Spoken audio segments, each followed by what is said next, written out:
बंदी छोड़ सतगुरु रामपाल जी परमेश्वर जी की जय हो। परमपिता परमात्मा सारी सृष्टि के रचनहार कुल मालिक असंख्य ब्रह्मांडों के स्वामी जगत गुरु तीनों लोकों में प्रवेश करके सबका धारण पोषण करने वाले राजाधिराज आत्माधार नाथों के नाथ देवों के देव महादेव सर्वेश्वर महेश्वर मृत्युंजय अजरो अमर आदि अनादि सनातनी प्रभु जगत पिता जगदीश्वर श्री श्री 1008 की उपाधि के वास्तविक अधिकारी अकाल मूर्त शब्द स्वरूपी राम वासुदेव सर्वगतम्बरम परम पूज्य प्रथम पूज्य परम संत परम पुरुष परम धनी परम दयालु सत्य कबीर हक्का कबीर अल्लाहु कबीर अल्लाहु अकबर बाखबर अल्लाह ताला जगत के तारणहार जगत के मुक्तिदाता जगत के जगन्नाथ हारे के सहारे हिंदुओं के राम मुसलमानों के अल्लाह सिखों के वाहिगुरु ईसाइयों के मसीह दया के सागर दयानिधि करुणा के सागर करुणानिधि स्वयंभू परिभू संकट मोचन कष्ट हरण मंगल करण दुख भंजन अविगत कबीर निर्विकार निर्विषम परमात्मा अलय अलेख सतगुरु आदि अनादि सतगुरु असली मर्यादा पुरुषोत्तम असली राम असली कृष्ण असली घनश्याम असली मुरारी राजाओं के राजा महाराजाओं के महाराजा शहनशाहों के शहनशाह सम्राटों के सम्राट भगवानों के भगवान अल्लाहों के अल्लाह प्रभुओं के प्रभु मसीहाओं के मसीह सच्चे वाहिगुरु बाबाओं के बाबा पीरों के पीर सेठों के सेठ जगत सेठ सावड़सा सेठ सर्वगुण संपन्न अनंत कोटि कलाओं के स्वामी अनंत कोटि ब्रह्मांडों के नायक योगियों में महायोगी ध्यानियों में महाध्यानी सिद्धों में परम सिद्ध ज्ञानियों में तत्व ज्ञानी ब्रह्म ज्ञानी महाज्ञानी परम ज्ञानी सर्वश्रेष्ठ ज्ञानी विज्ञानी युवा कबीर समर्थ कबीर असमवात अमित ओजा सच्चे रहनुमा करीम अल्लाह सुभान अल्लाह दुनिया के अंतिम पैगंबर 8 सितंबर 1951 से गांव धनाना जिला सोनीपत हरियाणा भारतवर्ष की पावन भूमि पे प्रकट रियल कल की भगवान श्री नारायण साकार हरि श्री बाबा साहेब नूर अनंत परमात्मा सच्चे दरवेश सच्चे बाखबर संत शिरोमणि सतगुरु रामपाल जी परमेश्वर जी के चरण कमल में आप और हम सभी भाई बहनों का अनंत कोटि दंडवत प्रणाम। सत्साई भाई और बहनों, बहुत बड़ी दया बहुत बड़ी मेहर पूज्य गुरुदेव भगवान की परमेश्वर रामपाल जी की, जिनके शुभ आशीर्वाद से विशेष आशीर्वाद से उनके सत्संगों के संग्रह के ऊपर बनी हुई पवित्र आध्यात्मिक पुस्तक ज्ञान गंगा के ऊपर वीडियो बनाने की श्रृंखला जारी है। इसी श्रृंखला में आज हमारा ये 28वें नंबर का वीडियो है। प्रत्येक वीडियो में पूज्य गुरुदेव भगवान के शुभ आशीर्वाद से हमें भक्ति और भगवान को लेकर सत भक्ति मार्ग को लेकर शास्त्र अनुकूल साधना को लेकर अध्यात्म को लेकर बहुत कुछ जानने और समझने को मिल रहा है, क्योंकि ये जो पवित्र पुस्तक ज्ञान गंगा है ये सर्व धर्मों के सर्व पवित्र धर्म ग्रंथों के ज्ञान से लबालब है, अर्थात शास्त्र प्रमाणित है। इस पवित्र पुस्तक ज्ञान गंगा के अमृत ज्ञान में तत्व ज्ञान में सर्वश्रेष्ठ ज्ञान में सुई की नोक रखने जितनी कमी कोई भी धर्मगुरु निकाल पाने में सक्षम नहीं है, क्योंकि ये पुस्तक किसी आम व्यक्ति आम संत या महात्मा के द्वारा नहीं लिखी गई है। इस पुस्तक को गीता जी अध्याय 4 श्लोक नंबर 34 में वर्णित तत्वदर्शी संत ने स्वयं अपने कर कमल से लिखा है, अर्थात ये उनके सत्संगों का संग्रह है। और तत्वदर्शी संत की भूमिका स्वयं कबीर परमात्मा सारी सृष्टि के रचयिता ही करते हैं। इसलिए भाइयों और बहनों, इस पुस्तक को पढ़ते समय किसी भी प्रकार की मन में शंका या किसी भी प्रकार का संशय नहीं होना चाहिए कि इस पवित्र पुस्तक के अंदर कुछ भी शास्त्रों के विरुद्ध लिखा होगा। तो भाइयों और बहनों, इस पवित्र पुस्तक को हम तभी समझ सकते हैं जब हम पहले सृष्टि रचना को समझेंगे। और सृष्टि रचना सतगुरु रामपाल जी ने अपने सत्संगों में और अपने कर कमल से लिखित पवित्र पुस्तकों में और इस पवित्र पुस्तक ज्ञान गंगा में जिसके ऊपर वीडियो बनाने की श्रृंखला जारी है, इसमें भी सतगुरु रामपाल जी परमेश्वर जी ने सृष्टि रचना को ऐड किया है, जिस सृष्टि रचना के ऊपर हम पहले वीडियो बना चुके हैं। तो सृष्टि रचना अध्यात्म का मूल है, भक्ति मार्ग की नींव है। जब तक हम सृष्टि रचना को नहीं समझेंगे, नहीं पढ़ेंगे, तब तक हम भक्ति मार्ग को नहीं समझ सकते और ना समझी के चलते हम कभी भी भक्ति मार्ग पर सफलता प्राप्त नहीं कर सकते। अर्थात ये मनुष्य जन्म जो बहुत ही अनमोल है, 184 योनियां भोगने के बाद मिलता है और केवल तत्वदर्शी संत की खोज करके, उसकी शरण प्राप्त करके, मर्यादा में रहकर भक्ति करके अंत में मोक्ष प्राप्त करवाने के लिए ही मिलता है। तो भाई और बहनों, यदि हमने सृष्टि रचना को अच्छे से नहीं पढ़ा, नहीं समझा, तो हम ये मनुष्य जन्म अपना बर्बाद कर जाएंगे, जो 184 योनियां भोगने के बाद बड़ी मुश्किल से एक बार मिलता है। तो भाई और बहनों, इस पवित्र पुस्तक ज्ञान गंगा के ऊपर अभी तक जो वीडियो बन चुके हैं, उनमें हमने अध्यात्म के विषय में बहुत कुछ जाना है, समझा है। किस प्रकार से सर्वप्रथम परमात्मा ने ऊपर के 4 लोकों की रचना की, फिर परमेश्वर ने सतलोक में सृष्टि को रचा, हम आत्माओं को उत्पन्न किया, फिर आगे चलकर कैसे क्षर पुरुष ज्योति निरंजन को सतलोक से 21 ब्रह्मांडों सहित निष्कासित किया। उसके बाद हम सभी आत्मा यहाँ 21 ब्रह्मांड में अपना कर्मदंड भोग रही हैं। फिर किस प्रकार से अक्षर पुरुष को 7 संग ब्रह्मांडों सहित सतलोक से निष्कासित किया और इस कंप्लीट सृष्टि की रचना करके फिर कबीर परमेश्वर हम काल के जाल में 21 ब्रह्मांडों में फंसी आत्माओं को दुखी होता देखकर फिर वो दयालु परमात्मा यहाँ पर संत रूप में प्रकट होते हैं, अपने तत्व ज्ञान का प्रचार प्रसार करते हैं और जो आत्माएं उनके ऊपर विश्वास कर लेती हैं, उनकी सृष्टि रचना पर विश्वास कर लेती हैं और उनकी मर्यादा में रहकर भक्ति शुरू कर देती हैं, उन आत्माओं का उद्धार हो जाता है। वो आत्माएं फिर 184 योनि में जाने से बच जाती हैं। तो भाई और बहनों, आज इसी पवित्र पुस्तक ज्ञान गंगा में हमारा आज का जो टॉपिक है वो है शास्त्र विधि विरुद्ध साधना पतन का कारण। अब शास्त्र विधि विरुद्ध साधना क्या है? हर धर्म के कुछ अपने धर्म ग्रंथ हैं, अपने धर्म शास्त्र हैं। जैसे हिंदू भाई कहते हैं कि हमारे 4 वेद हैं, गीता जी हैं, जबकि ये 4 वेद और गीता जी ये किसी धर्म विशेष के या व्यक्ति विशेष के शास्त्र नहीं हैं। ये 4 वेद उस समय बोले गए थे और ये पवित्र गीता जी का ज्ञान उस समय बोला गया था जब इस धरती पर ना कोई मुसलमान था, ना कोई हिंदू था, ना कोई जैनी था, ना कोई बौद्ध था, ना कोई ईसाई या सिख था। तो ये वैश्विक मानव जाति के आत्म कल्याण के लिए इन ग्रंथों के ज्ञान को दिया गया था। तो वेद और गीता जी ये पूरे विश्व के मानव समाज के लिए हैं, ये किसी धर्म विशेष के नहीं हैं। लेकिन फिर भी काल प्रेरणा से आगे चलकर लोगों ने इन्हें अपने अपने हिसाब से बांट लिया। तो हिंदू भाई कहते हैं कि हमारे 4 वेद, हमारी गीता जी, हमारे 18 पुराण, तो ये हिंदू धर्म के शास्त्र हैं। अब यदि हिंदू भाई बहन इन अपने धर्म शास्त्रों के अनुसार भक्ति नहीं करते हैं तो वो शास्त्र विधि के विरुद्ध साधना कर रहे हैं, जो उनके पतन का कारण है।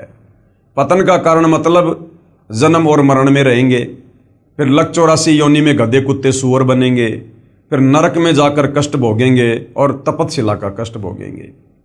इसी प्रकार मुसलमान भाई कहते हैं कि हमारी 4 कतेब हैं, तौरात, जबूर, इंजिल, कुरान शरीफ, जिसको कुरान मजीद भी कहते हैं। तो अगर मुसलमान समाज अपनी इन 4 कतेबों के विरुद्ध यदि साधना करता है तो वो शास्त्र विधि के विरुद्ध साधना है, जो उनके पतन का कारण बनेगी और बन रही है।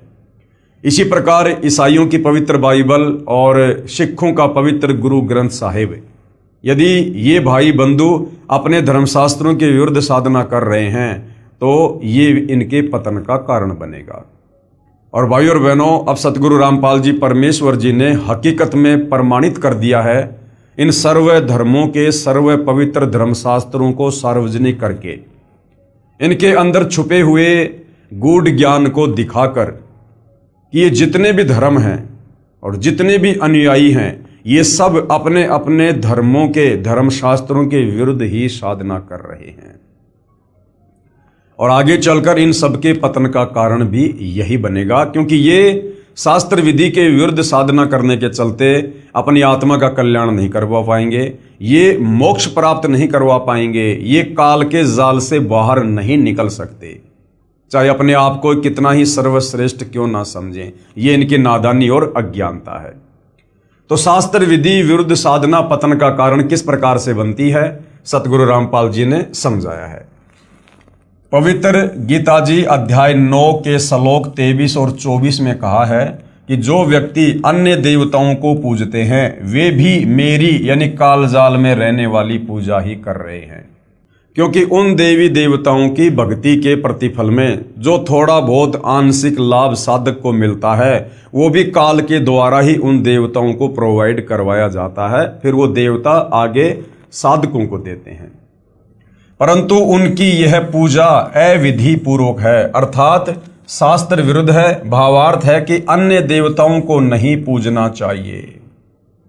पवित्र गीता जी अध्याय 7 श्लोक नंबर 12 से 15 में गीता जी का ज्ञान देने वाला ये ब्रह्म काल ये अपने तीनों पुत्र ब्रह्मा विष्णु महेश की पूजा करने को भी मना करता है और ब्रह्मा विष्णु महेश की पूजा करने वालों को 4 गालियां दे रहा है कि राक्षस स्वभाव को धारण किए हुए मनुष्यों में नीच दूषित कर्म करने वाले मूर्ख मुझ काल की ओम नाम की साधना भी नहीं करते, और ये तो इन तीनों ब्रह्मा विष्णु महेश की पूजा करते हैं जिसकी पूजा से किसी प्रकार का कोई लाभ नहीं होना है। तो भला फिर नीचे के देवी देवताओं की, भैरव भूत बेताल की, माई मसाणी सेठ शीतला की, चौराहों की जो हम पूजाएं कर रहे हैं, तो भाई और बहनों उसका तो किसी प्रकार से कोई लेखा ही नहीं है, क्योंकि संपूर्ण यज्ञों का भोगता व स्वामी मैं ही हूं। वे भक्त मुझे अच्छी तरह नहीं जानते हैं, इसलिए पतन को प्राप्त होते हैं, अर्थात वो मुक्ति को प्राप्त नहीं होते। नरक व 84 लाख जूनियों का कष्ट, जैसे गीता अध्याय 3 श्लोक 14 और 15 में कहा है कि सर्व यज्ञों में यानी सभी प्रकार की पूजाओं में, धार्मिक अनुष्ठानों में प्रतिष्ठित अर्थात सम्मानित जिसको यज्ञ समर्पण की जाती है वह परमात्मा सर्वगतम ब्रह्म पूर्ण ब्रह्म है। यानी जिसकी वास्तव में पूजा की जानी चाहिए वो तो परम अक्षर ब्रह्म है, कबीर देव है। वही कर्म आधार बनाकर सभी प्राणियों को प्रदान करता है, परंतु पूर्ण संत यानी तत्वदर्शी संत ना मिलने तक सर्व यज्ञों का भोग आनंद ये काल यानी मन रूप में ही भोगता है। जब तक भगत को पूर्ण संत नहीं मिलता है, तत्वदर्शी संत नहीं मिलता है, और तत्वदर्शी संत मिलेगा तो क्या करेगा, वो शास्त्र विधि अनुसार साधना बताएगा, जिस साधना को करने के चलते हमें वास्तव में भक्ति का लाभ मिलेगा, और तत्वदर्शी संत हमें परम अक्षर ब्रह्म कबीर देव की पूजा बताएगा, जिससे हमारी भक्ति साधना सफल होगी। और जब तक हमें तत्वदर्शी संत नहीं मिलता है तब तक हम चाहे देवी देवताओं की पूजा करें, चाहे ब्रह्मा विष्णु महेश की पूजा करें, चाहे किसी भी धर्म गुरु के कहने पर कुछ भी करें, उस भक्ति का जो भोग है वो ये काल उठाता है, ये मन आनंद लेता है, ये काल मन रूप में है। वो पूजा हमारी परमपिता परमेश्वर परम अक्षर ब्रह्म कबीर देव को समर्पित नहीं होती है जब तक हमें तत्वदर्शी संत नहीं मिलेगा। परंतु संत न मिलने तक सभी यज्ञों का भोग यानी सभी उन पूजाओं का जो आनंद है ये काल यानी मन रूप में भोगता है। इसलिए कह रहा है कि मैं सभी यज्ञों का भोगता और स्वामी हूं। श्राद्ध निकालने यानी पितर पूजने वाले पितर बनेंगे, मुक्ति नहीं। श्राद्ध निकालना क्या होता है, ये भूत पूजा है, ये पितर पूजा है, क्योंकि हमारे पूर्वज शास्त्र विधि पूर्वक साधना ना करने के चलते, क्योंकि हमारे नादान धर्म गुरुओं ने तत्व ज्ञान के अभाव में उन्हें एक परम अक्षर ब्रह्म की पूजा ना करवाकर उन्हें देवी देवताओं की पूजा में उलझा के रखा, कर्म कांड में उलझा के रखा, ब्रह्मा विष्णु महेश की पूजा में उलझा के रखा, जिस कारण से मरने के बाद हमारे पूर्वज जो है वो पितर बन गए, वो पितर योनि में चले गए। और पीछे से ये नादान धर्म गुरु ये कहकर कि अपने उन पितरों के श्राद्ध निकालो, उन तक भोजन पहुंचाओ, आप और हमारे से प्रतिवर्ष श्राद्ध निकलवाए जा रहे हैं। तो आप और हमारे से श्राद्ध निकलवा कर उन पितरों की पूजा करवाई जाती है, भूतों की पूजा करवाई जाती है। जब उन पितरों की खुद की मुक्ति नहीं हुई तो उनकी पूजा करके हमारी मुक्ति कैसे होगी? और गीता जी कह रही है कि जो भूतों को पूजेंगे वो भूतों के पास जाएंगे, यानी जो श्राद्ध निकालेगा वो अपने पूर्वजों के पास जाएगा, जो भूत बने बैठे हैं, जो पितर बने बैठे हैं। श्राद्ध निकालने वाले क्या बनेंगे? पितर बनेंगे, उनकी मुक्ति नहीं है। गीता अध्याय 9 के श्लोक 25 में कहा है कि देवताओं को पूजने वाले देवताओं को प्राप्त होंगे। कौन कह रहा है?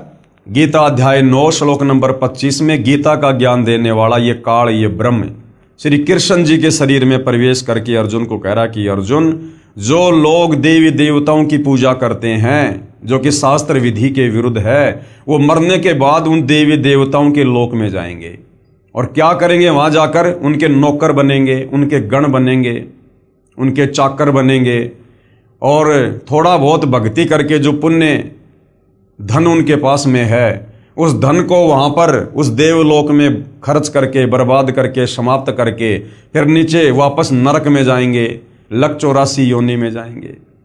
जिस प्रकार आप कहीं घूमने जाते हो महीने 20 दिन के लिए, अपने घर से पैसा लेके जाते हो और जहां जाओगे वहां पर आपको ठहरने के लिए होटल भी चाहिए, तो आप जिस होटल में रुकोगे उस होटल में आपको कैसे रुकने दिया जाएगा? जब आप वहां पर काउंटर पर पैसे जमा कराओगे और आपके जितने पैसे होटल में जमा होंगे उतनी सुविधा आपको होटल वाले देंगे। और जिस दिन आपका पैसा खत्म हो जाएगा, आगे आप पैसा जमा नहीं करा पाओगे तो आपको होटल से बाहर कर दिया जाएगा। नहीं निकलोगे तो जबरदस्ती आपका सामान उठाकर फेंक दिया जाएगा। ठीक इसी प्रकार भाई और बहनों, हम इस पृथ्वी लोक पर जो भी भक्ति साधना करते हैं, जिस भी स्तर की, हम उसी के लोक में चले जाते हैं वो भक्ति का धन लेके, और जितना हमारा भक्ति धन हम वहां उस लोक में जाकर जमा करवाते हैं, हमें उतने ही दिन वहां पर उस लोक में रहने दिया जाएगा। और जैसे हमारा वो भक्ति धन खत्म होगा, हमें ऑटोमेटिक, इस काल का विधान है, ऑटोमेटिक वहां से हमारी मृत्यु कर दी जाएगी और हमें फिर आगे की योनियों में डाल दिया जाएगा, जैसे भी हमारे पास में पुण्य या पाप होते हैं।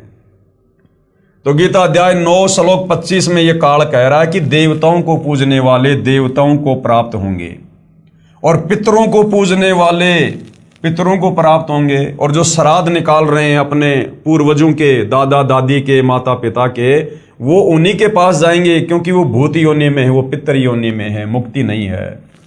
भूतों को पूजने यानी पिंड दान करने वाले भूतों को प्राप्त होंगे, अर्थात भूत बन जाते हैं। और शास्त्र अनुकूल यानी पवित्र वेदों व गीता अनुसार पूजा करने वाले मुझको ही प्राप्त होते हैं। कौन कह रहा है? ये काल है। काल कह रहा है कि शास्त्र अनुकूल साधना करने वाले। कौन सी शास्त्र अनुकूल साधना? 4 वेद और गीता जी के अनुसार जो व्यक्ति ओम नाम का जाप जपता है, जो ओम नाम जाप इस काल ब्रह्म का जाप है, तो कहते हैं कि जो शास्त्रों के अनुसार भक्ति करता है, यानी 4 वेद और गीता जी में केवल इस काल तक पहुंचने की साधना है, तो वो कहां जाएंगे? वो ये कह रहा है कि मुझे प्राप्त होंगे, वो ब्रह्मलोक में जाएंगे। ओम नाम की साधना करके मां स्वर्ग में जाएंगे, ब्रह्मलोक में। वहां थोड़े दिन ज्यादा मौज मस्ती कर लेंगे, क्योंकि भक्ति धन ओम नाम की कमाई से ज्यादा हो जाता है। अब एक तो आदमी प्रतिदिन 50 रुपए कमाता है, एक आदमी 1000 रुपए कमाता है।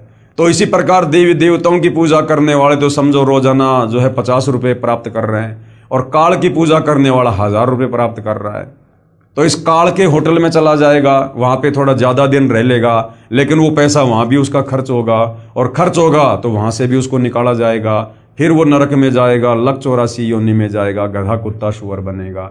यानी 4 वेदों के अनुसार और गीता जी के अनुसार साधना केवल काल ब्रह्म तक की है, पूर्ण मुक्ति नहीं है।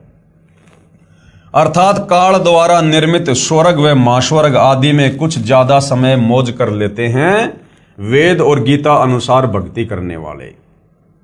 विशेष जैसे कोई तहसीलदार की नौकरी यानी सेवा पूजा करता है तो वह तहसीलदार नहीं बन सकता। हाँ, उससे प्राप्त धन से रोजी रोटी चलेगी, अर्थात उसके अधीन ही रहेगा। तो देवी देवताओं की पूजा करने वाले देवी देवता नहीं बनते, वहां जाकर उसके गुलाम, उसके नौकर बनते हैं। ठीक इसी प्रकार जो जिस भी देव की, जैसे श्री ब्रह्मा देव की, श्री विष्णु देव तथा श्री शिव देव अर्थात ये त्रिदेव ब्रह्मा विष्णु महेश की पूजा यानी नौकरी करता है तो उन्हीं से मिलने वाला लाभ ही प्राप्त करता है, यानी इनके लोकों में चले जाएंगे और वहां पर इनके नौकर बनकर गुलाम बनकर रहेंगे। कभी राक्षसों के साथ में फिर युद्ध करना पड़ेगा, वहां अपना कर्म भोग के फिर वापस लग 84 में। त्रिगुणमयी माया ब्रह्मा विष्णु महेश ये हैं त्रिगुणमयी माया, क्योंकि हमने पिछले वीडियो में देख लिया कि रजगुण ब्रह्मा जी हैं, सतगुण विष्णु जी हैं, तमगुण शंकर जी हैं। यही तीनों गुण हैं और यही तीनों देवता हैं। तो जहां भी ये त्रिगुणमयी माया का नाम आता है तो समझ लेना ब्रह्मा विष्णु महेश की ओर संकेत है। अर्थात तीनों गुण रजगुण ब्रह्मा जी, सतगुण विष्णु जी, तमगुण शिव जी की पूजा का निषेध पवित्र गीता अध्याय 7 श्लोक 12 से 15 तथा 20 से 23 तक में भी है। यानी तीनों गुण ब्रह्मा विष्णु महेश की पूजा का निषेध, यानी इनकी पूजा नहीं करनी है, ये अविधि पूर्वक है, शास्त्रों के विरुद्ध है। ये गीता अध्याय 7 श्लोक नंबर 12 से 15, 20 और 23 में लिखा हुआ है, जो हम पहले पढ़ भी चुके हैं। इसी प्रकार कोई पितरों की पूजा यानी नौकरी सेवा करता है तो वो कहां जाएगा? वो पितरों के पास छोटा पितर बनकर उन्हीं के पास कष्ट उठाएगा।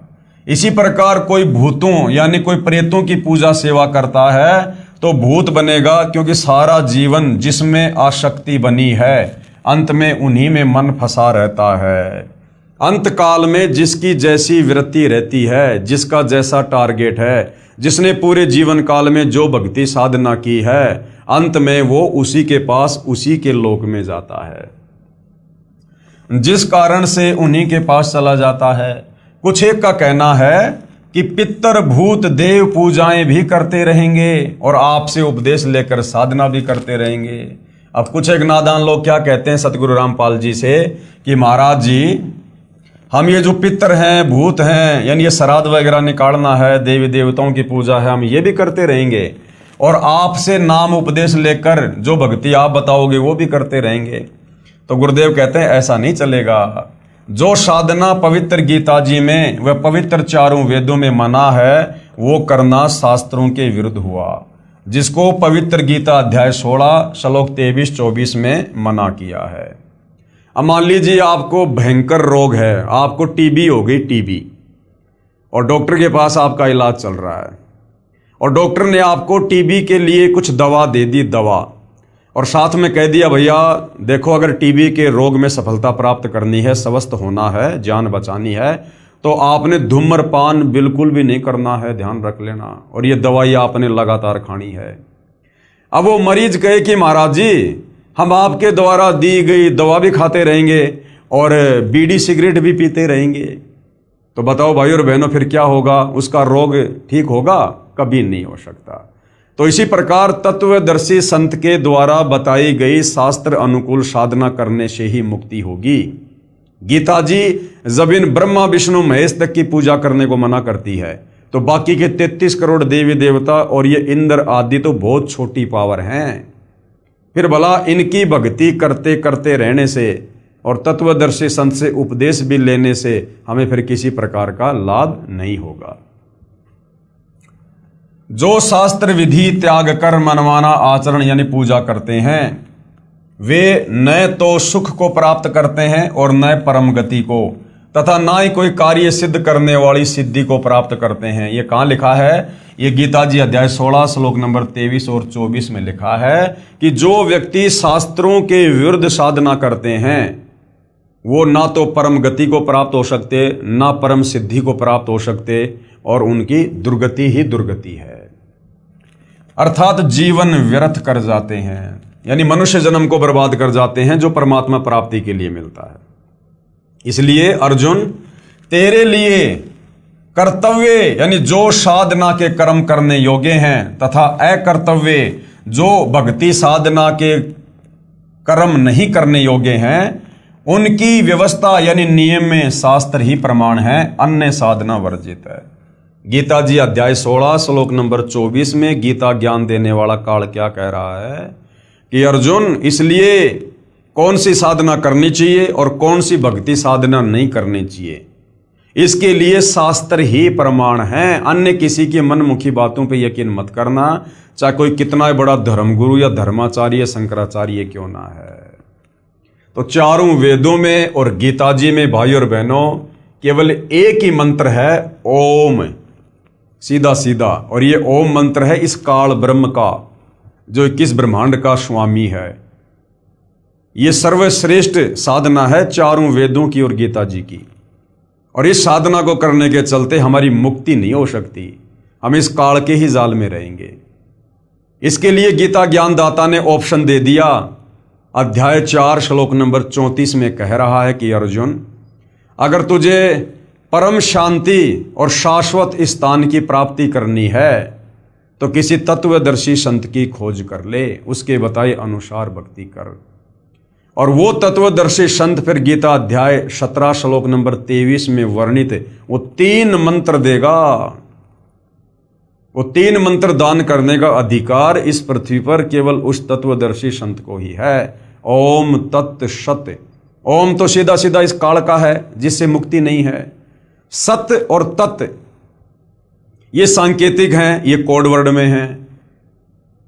ये तत्वदर्शी संत ही बताएगा कि कोड वर्ड में वो क्या मंत्र हैं, कौन से मंत्र जाप करने हैं। तो वर्तमान में भाई और बहनों, सतगुरु रामपाल जी के अलावा धरती पर किसी के पास ओम तत् सत का भेद नहीं है। इसी का प्रमाण मार्कंडे पुराण गीता प्रेस गोरखपुर से प्रकाशित पेज नंबर 237 पर है, जिसमें मार्कंडे पुराण तथा ब्रह्म पुराणांक इकट्ठा ही जिल्द किया है। उसमें भी है कि एक रुचि नाम का साधक, एक रुचि नाम का भगत था। वो ब्रह्मचारी रहकर यानी शादी ना करवाकर वेदों अनुसार साधना कर रहा था। जब वह 40 वर्ष का हुआ तब उसको अपने 4 पूर्वज जो शास्त्र विरुद्ध साधना करके पितर बने हुए थे तथा कष्ट भोग रहे थे दिखाई दिए। पितरों ने कहा कि बेटा रुचि शादी करवाकर हमारे श्राद्ध निकाल, क्योंकि वो भूखे मर रहे थे, हम तो दुखी हो रहे हैं। जबकि रुचि ऋषि के वो पूर्वज जो उसको दिखाई दे रहे थे वो भी शास्त्रों के अनुसार, चारों वेदों के अनुसार भक्ति साधना किया करते थे। इस काल ब्रह्म की साधना करते थे, ओम नाम की साधना करते थे। और वो क्या बने? वो पितर बन गए, पितर। और कष्ट भोग रहे हैं।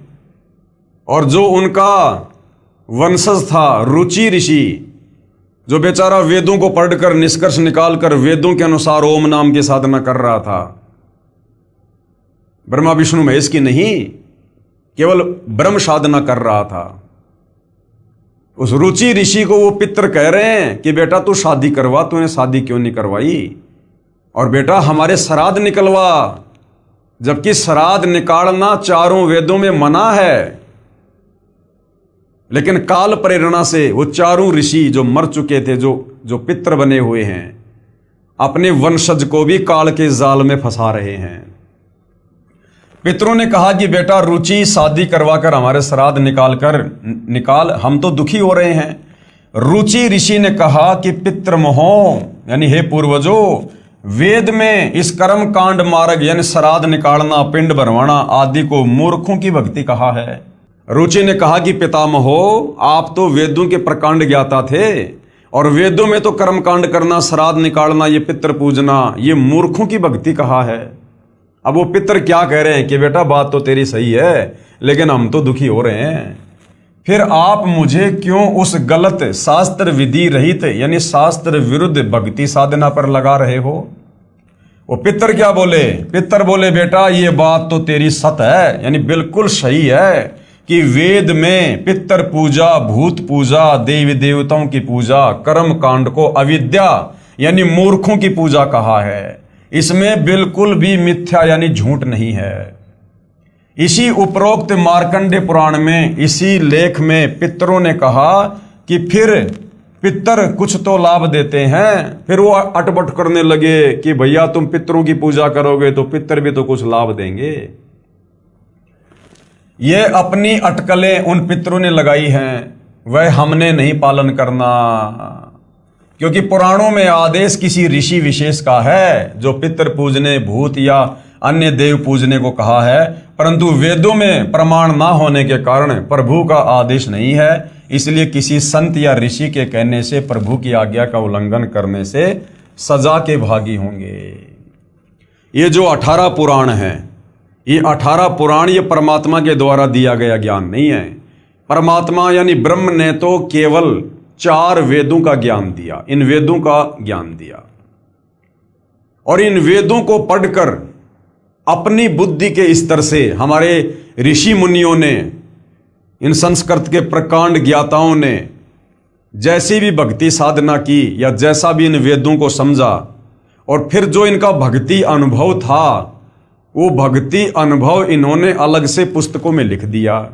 जैसे ब्रह्मा जी ने 4 वेदों को पढ़ा, लेकिन तत्व ज्ञान के अभाव में ब्रह्मा जी वेदों का निष्कर्ष नहीं निकाल पाए, और जैसा ब्रह्मा जी को ज्ञान हुआ, अनुभव हुआ, ब्रह्मा जी के जो विचार हैं वो जो है एक वो पुराण बन गए।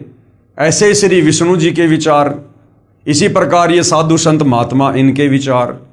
तो ये जो पुराण है ये किसी ऋषि विशेष के अपने भक्ति अनुभव यानी अपने विचारों की पुस्तक है। जैसा इन्होंने वेदों को समझाया जाना, और तत्व ज्ञान के अभाव में वेदों को सही सही कोई जान नहीं सकता, कोई समझ नहीं सकता। इसका मतलब इन 18 पुराणों में ज्यादातर ज्ञान वेद और गीता जी के विरुद्ध है। तो जो ज्ञान इन 18 पुराणों में 4 वेद और गीता जी के विरुद्ध है, उस ज्ञान को हमने कतई स्वीकार नहीं करना। यदि हम किसी ऋषि विशेष के आदेश की आज्ञा करेंगे, भक्ति मार्ग में पालना करेंगे आज्ञा की, तो हम परमात्मा के दोषी बन जाएंगे और फिर हम सजा के भागी होंगे, दंड के भागी होंगे। उसके लिए गुरुदेव भगवान ने एक उदाहरण दिया है। एक समय एक व्यक्ति की दोस्ती एक पुलिस थानेदार से हो गई। उस व्यक्ति ने अपने दोस्त थानेदार से कहा कि मेरा पड़ोसी मुझे बहुत परेशान करता है। थानेदार यानी एसएचओ ने कहा कि मार लठ, मैं आप निपट लूंगा। थानेदार दोस्त की आज्ञा का पालन करके उस व्यक्ति ने अपने पड़ोसी को लठ मारा। सिर में चोट लगने के कारण पड़ोसी की मृत्यु हो गई। उसी क्षेत्र का अधिकारी होने के कारण वह थाना प्रभारी यानी वही थानेदार अपने दोस्त को पकड़ कर लाया और कैद में डाल दिया तथा उस व्यक्ति को मृत्यु दंड मिला। अगर कोई किसी व्यक्ति की मृत्यु कर देगा, मर्डर कर देगा, तो उसको सजाए मौत मिलेगी। ये किसका आदेश है? ये संविधान का, ये राजा का आदेश है। और उस व्यक्ति ने अपने दोस्त थानेदार के कहने से अपने पड़ोसी को लठ मार दिया और उसकी मृत्यु हो गई। अब भैया वो थानेदार दोस्त क्या करेगा? वो भी तो राजा के अधीन है। अब राजा ने जो दंड की सजा निर्धारित कर रखी है वो तो मिलेगी। गलती उस व्यक्ति की थी जिसने अपने दोस्त थानेदार की बात को महत्व दिया, जबकि उसने राजा के संविधान के अनुसार ही अपना जीवन यापन करना था। तो बाद में वही थानेदार अपने दोस्त को राजा के आदेश से पकड़कर मृत्यु दंड की सजा दे रहा है, जेल में डाल रहा है। तो इसी प्रकार भाइयों और बहनों, ये जो 4 वेद और गीता जी हैं, इनमें जो भक्ति साधना है ये परमात्मा का विधान है।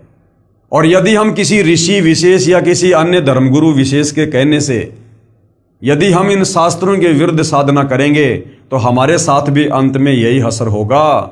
हम भी सजा के भागी होंगे, दंड के भागी होंगे, नरक में डाले जाएंगे, लख 84 योनियों में गधे कुत्ते सुअर बनाए जाएंगे।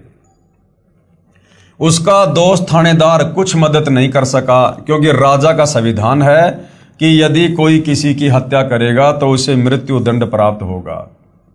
उस नादान व्यक्ति ने अपने दोस्त दरोगा की आज्ञा मानकर राजा का संविधान भंग कर दिया। इसी प्रकार हम ब्रह्मा विष्णु महेश तक की साधना करके, देवी देवताओं की साधना करके, भैरव भूत बेताल की साधना करके, ये श्राद्ध निकाल के, ये पितृ पूज के, भूत पूज के, पिंडदान करके हम परमपिता परमेश्वर की आज्ञा की अवहेलना कर रहे हैं। हम परमात्मा के संविधान की अवहेलना कर रहे हैं, जिससे जीवन से हाथ धो बैठा। ठीक इसी प्रकार पवित्र गीता जी व पवित्र वेद ये भगवान का संविधान है, जिसमें केवल एक पूर्ण परमात्मा की पूजा का ही विधान है। परम अक्षर ब्रह्म की पूजा, कबीर परमेश्वर की पूजा, अन्य देवताओं, पितरों, भूतों की पूजा करना मना है। पुराणों में ऋषियों यानी थानेदारों का आदेश है, जिनकी आज्ञा पालन करने से प्रभु का संविधान भंग होने के कारण कष्ट पर कष्ट उठाना पड़ेगा।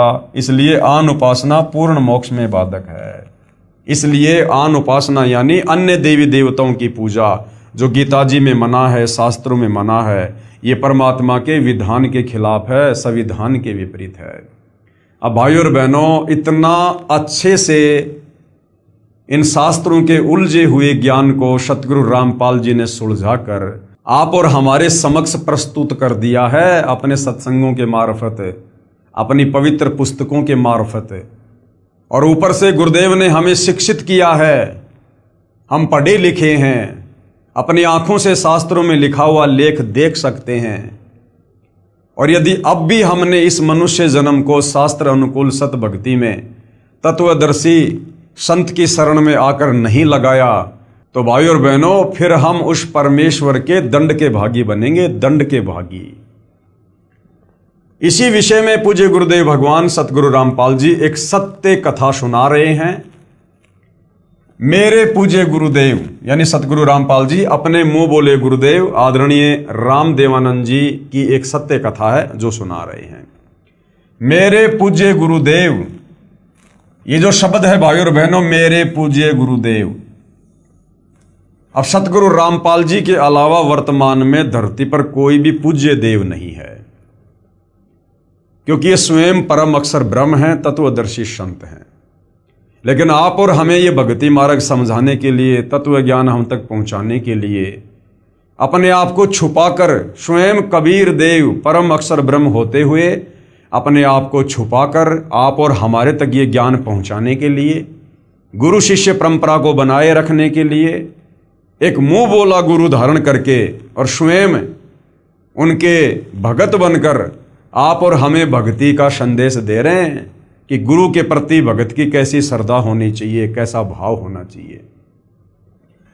तो अपने मुंह बोले गुरुदेव के लिए सतगुरु रामपाल जी कह रहे हैं कि मेरे पूज्य गुरुदेव स्वामी रामदेवानंद जी लगभग 16 वर्ष की उम्र में पूर्ण परमात्मा की प्राप्ति के लिए अचानक घर त्याग कर निकल गए। प्रतिदिन पहनने वाले कपड़ों को अपने ही खेतों के निकट घने जंगल में किसी मरे हुए पशु की अस्थियों के पास डाल गए। शाम को घर ना पहुंचने के कारण घर वालों ने जंगल में तलाश की। रात्रि का समय था। कपड़े पहचान कर दुखी मन से पशु की हड्डियों को बच्चे की हड्डियां जानकर उठा लाए तथा ये सोचा कि बच्चा जंगल में चला गया, किसी हिंसक जानवर ने खा लिया और अंतिम संस्कार कर दिया। सभी क्रियाएं जैसे 13वीं बरसी आदि भी की तथा श्राद्ध भी निकालते रहे। लगभग 104 साल बाद, लगभग 104 वर्ष की उम्र प्राप्त होने के उपरांत स्वामी जी यानी आदरणीय रामदेवानंद जी अचानक अपने गांव बड़ा पैतावास, जिला भिवानी, तहसील चरखी, दादरी, हरियाणा में पहुंच गए। आदरणीय रामदेवानंद जी का बचपन का नाम श्री हरिद्वारी जी था तथा पवित्र ब्राह्मण कुल में जन्म था। मुझदास को यानी सतगुरु रामपाल जी कह रहे हैं, जब मुझको पता चला तो मैं भी दर्शनों के लिए पहुंच गया कि भाई गुरुजी अपने गांव आए हुए हैं। तो सतगुरु रामपाल जी कह रहे हैं कि मैं भी सूचना मिलने पर वहां पहुंच गया। स्वामी जी की भाभी जी, ये स्वामी जी शब्द हम प्रयोग नहीं कर रहे हैं भाई दादा गुरु जी के लिए, हम सतगुरु रामपाल जी की तरफ से ये स्वामी शब्द प्रयोग कर रहे हैं जो वे अपने मुंह बोले गुरुदेव को महिमा दे रहे हैं। स्वामी जी की भाभी जी जो लगभग 92 वर्ष की उम्र की थी, मैंने उस वरदा यानी मैंने उस बुढ़िया से पूछा कि हमारे गुरुजी के घर त्याग जाने के उपरांत क्या महसूस किया। उस वरदा ने बताया कि मेरा विवाह हुआ तब मुझे बताया गया था कि इनका एक भाई हरद्वारी था जो किसी हिंसक जानवर ने जंगल में खा लिया था। उसके श्राद्ध निकाले जा रहे हैं, मुझे भी इनके श्राद्ध निकालने को कहा गया। बुढ़िया ने बताया कि 70 श्राद्ध तो मैं अपने हाथों से निकाल चुकी हूं। अब दादा गुरुजी तो जिंदा हैं और उधर से उनके श्राद्ध निकाले जा चुके थे और 70 श्राद्ध उनके छोटे भाई की पत्नी ने निकाल दिए। जब कभी फसल अच्छी नहीं होती या कोई घर का सदस्य बीमार हो जाता तो हम अपने पुरोहित यानी गुरुजी के कारण पूछते, यानी हम इन पंडितों के पास जाते तो वह कहा करता कि हरद्वारी वो पितर बना हुआ है, यानी दादा गुरुजी भूत बने हुए हैं पितर, और वो तुम्हें दुखी कर रहा है। श्राद्धों के निकालने में कोई अशुद्धि रही है, यानी तुमने ढंग से उसके श्राद्ध नहीं निकाले। अब की बार सारी क्रिया मैं स्वयं अपने हाथों से करूंगा। पंडित जी बोला अब की बार मैं आऊंगा, ढंग से करूंगा। पहले मुझे समय नहीं मिला था क्योंकि एक ही दिन में कई कई जगह श्राद्ध निकालने जाना पड़ा, इसलिए बच्चे को भेजा था, और अब की बार मैं खुद आऊंगा श्राद्ध निकालने। तब तक कुछ भेंट चढ़ाओ, तब तक कुछ फीस दे दो मुझे, ताकि उसे शांत किया जा सके। तब उसे 21 या 51 जो भी कहता था डरते हुए भेंट कर देते थे। फिर श्राद्धों के समय गुरुजी स्वयं श्राद्ध करते थे। तब मैंने कहा माता जी अब तो छोड़ दो इस गीताजी विरुद्ध साधना को, नहीं तो आप भी प्रेत बनोगी। गीता अध्याय 9 श्लोक 25 सुनाया। तब वह बुढ़िया कहने लगी गीता तो मैं भी पढ़ती हूं। दास ने कहा, यानी सतगुरु रामपाल जी ने कहा आपने पढ़ा है लेकिन समझा नहीं, आगे से तो बंद कर दो इस नादान भक्ति को, श्राद्ध निकालने को। उस बुढ़िया ने उत्तर दिया ना भाई, कैसे छोड़ दें श्राद्ध निकालना, ये तो सदियों पुरानी लाग यानी परंपरा है। ये दोष भोली आत्माओं का नहीं, गुरुदेव कह रहे ये दोष इन भोली आत्माओं का नहीं है, ये दोष उन मूर्ख गुरुओं नीम हकीमों का है, जिन्होंने अपने पवित्र शास्त्रों को समझे बिना मनमाना आचरण यानी पूजा का मार्ग बता दिया, जिस कारण से न तो कोई कार्य सिद्ध होता है, न परम गति तथा न कोई सुखी प्राप्त होता है। इसका प्रमाण पवित्र गीता अध्याय 16 श्लोक नंबर 23-24 कि शास्त्र विधि को त्याग कर जो मनमानी पूजा पाठ करते हैं उनको किसी प्रकार का कोई भी आध्यात्मिक लाभ नहीं हो सकता। अब गुरुदेव क्या कह रहे हैं, अब दास की प्रार्थना है कि शिक्षित वर्ग अवश्य ध्यान दे कि भाई जो पढ़े लिखे लोग हैं वो अब थोड़ा ध्यान दें तथा शास्त्र विधि अनुसार साधना करके पूर्ण परमात्मा के सनातन परम धाम शाश्वतम स्थानम अर्थात सतलोक को प्राप्त करें, जिससे पूर्ण मोक्ष तथा परम शांति प्राप्त होती है। गीता अध्याय 18 श्लोक 62 में इसका प्रमाण है कि अर्जुन तत्वदर्शी संत की प्राप्ति के बाद तो उस परमेश्वर के परम पद की खोज कर जहां जाने के बाद ये साधक लौटकर फिर संसार में वापस नहीं आता। इसके लिए तत्वदर्शी संत की तलाश करो, गीता अध्याय 4 श्लोक 34 में कहा है। तो भाइयों और बहनों, आज वह तत्वदर्शी संत जो तलाशने से नहीं मिलता है, आज वो स्वयं आप और हमारे दरवाजे पर है। आज वो तत्वदर्शी संत स्वयं हमें खोज रहा है, आप और हमें काल के जाल से मुक्त करवाने के लिए। तो भाइयों और बहनों, सतगुरु रामपाल जी स्वयं तत्वदर्शी संत हैं, जिनका जिक्र गीता अध्याय 4 श्लोक 34 में है। इनके अलावा संसार में किसी के पास में भक्ति नहीं है, मुक्ति का मार्ग नहीं है। एक भगत ने कहा कि मैं आपसे उपदेश लेकर आप द्वारा बताई साधना भी करता रहूंगा तथा श्राद्ध भी निकालता रहूंगा तथा अपने घरेलू देवी देवताओं को भी ऊपरले मन से पूजता रहूंगा, इसमें क्या दोष है? तो सतगुरु रामपाल जी ने क्या कहा, मुझदास की प्रार्थना, संविधान की किसी भी धारा का उल्लंघन कर देने पर सजा अवश्य मिलेगी, इसलिए पवित्र गीता जी व पवित्र चारों वेदों में वर्णित व वर्जित विधि के विपरीत साधना करना व्यर्थ है। प्रमाण है पवित्र गीता जी अध्याय 16 श्लोक 23 और 24 में, यदि कोई कहे कि मैं कार में पंचर ऊपरले मन से कर दूंगा, नहीं, राम नाम की गाड़ी में पंचर करना मना है, ठीक इसी प्रकार शास्त्र विरुद्ध साधना हानिकारक है। तो भाइयों और बहनों, परमपिता परमेश्वर जी की भक्ति में अन्य किसी भी प्रकार की साधना का कोई समावेश नहीं है। वो तो ठीक वैसा है जैसे 5 किलो देसी घी का हलवा बनाया और फिर उस हलवे में 1 मुट्ठी बाड़ू रेत की डाल दी। अब बताओ कौन खाएगा उसको?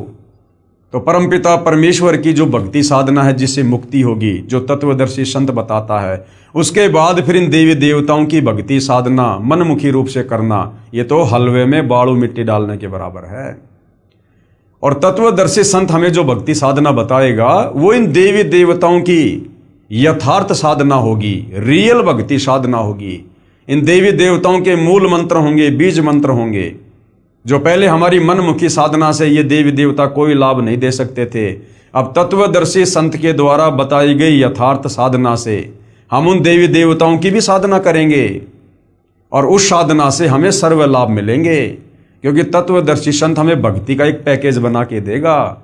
हमने उस पैकेज के अनुसार भक्ति साधना करनी है। एक साधे सब सदे, सब साधे सब जाए, और माली सींचे मूल को फले फूले अघाए। एक श्रद्धालु ने कहा कि मैं और कोई विकार नहीं करता, जैसे ना मैं शराब पीता, ना मांस खाता, केवल तमाकू यानी बीड़ी सिगरेट हुक्के का सेवन करता हूं। आपके द्वारा बताई पूजा व ज्ञान अति उत्तम है। मैंने गुरुजी भी बनाया है, परंतु ये ज्ञान आज तक किसी संत के पास नहीं है। मैं 25 साल से घूम रहा हूं तथा 3 गुरुदेव बदल चुका हूं। कृपया मुझे तमाकू सेवन की छूट दे दो। से सारी शर्तें मंजूर हैं आपकी। तंबाकू से भक्ति में क्या बाधा आती है? तो गुरुदेव भगवान ने क्या बताया? दास की प्रार्थना। दास ने प्रार्थना की कि अपने शरीर को ऑक्सीजन की आवश्यकता है। तंबाकू का धुआं कार्बन डाइऑक्साइड है, जो फेफड़ों को कमजोर व खून को गंदा करता है, और मानव शरीर परमात्मा प्राप्ति व आत्म कल्याण के लिए ही प्राप्त हुआ है। इसमें परमात्मा पाने का रास्ता सुषुम्ना नाड़ी से प्रारंभ होता है।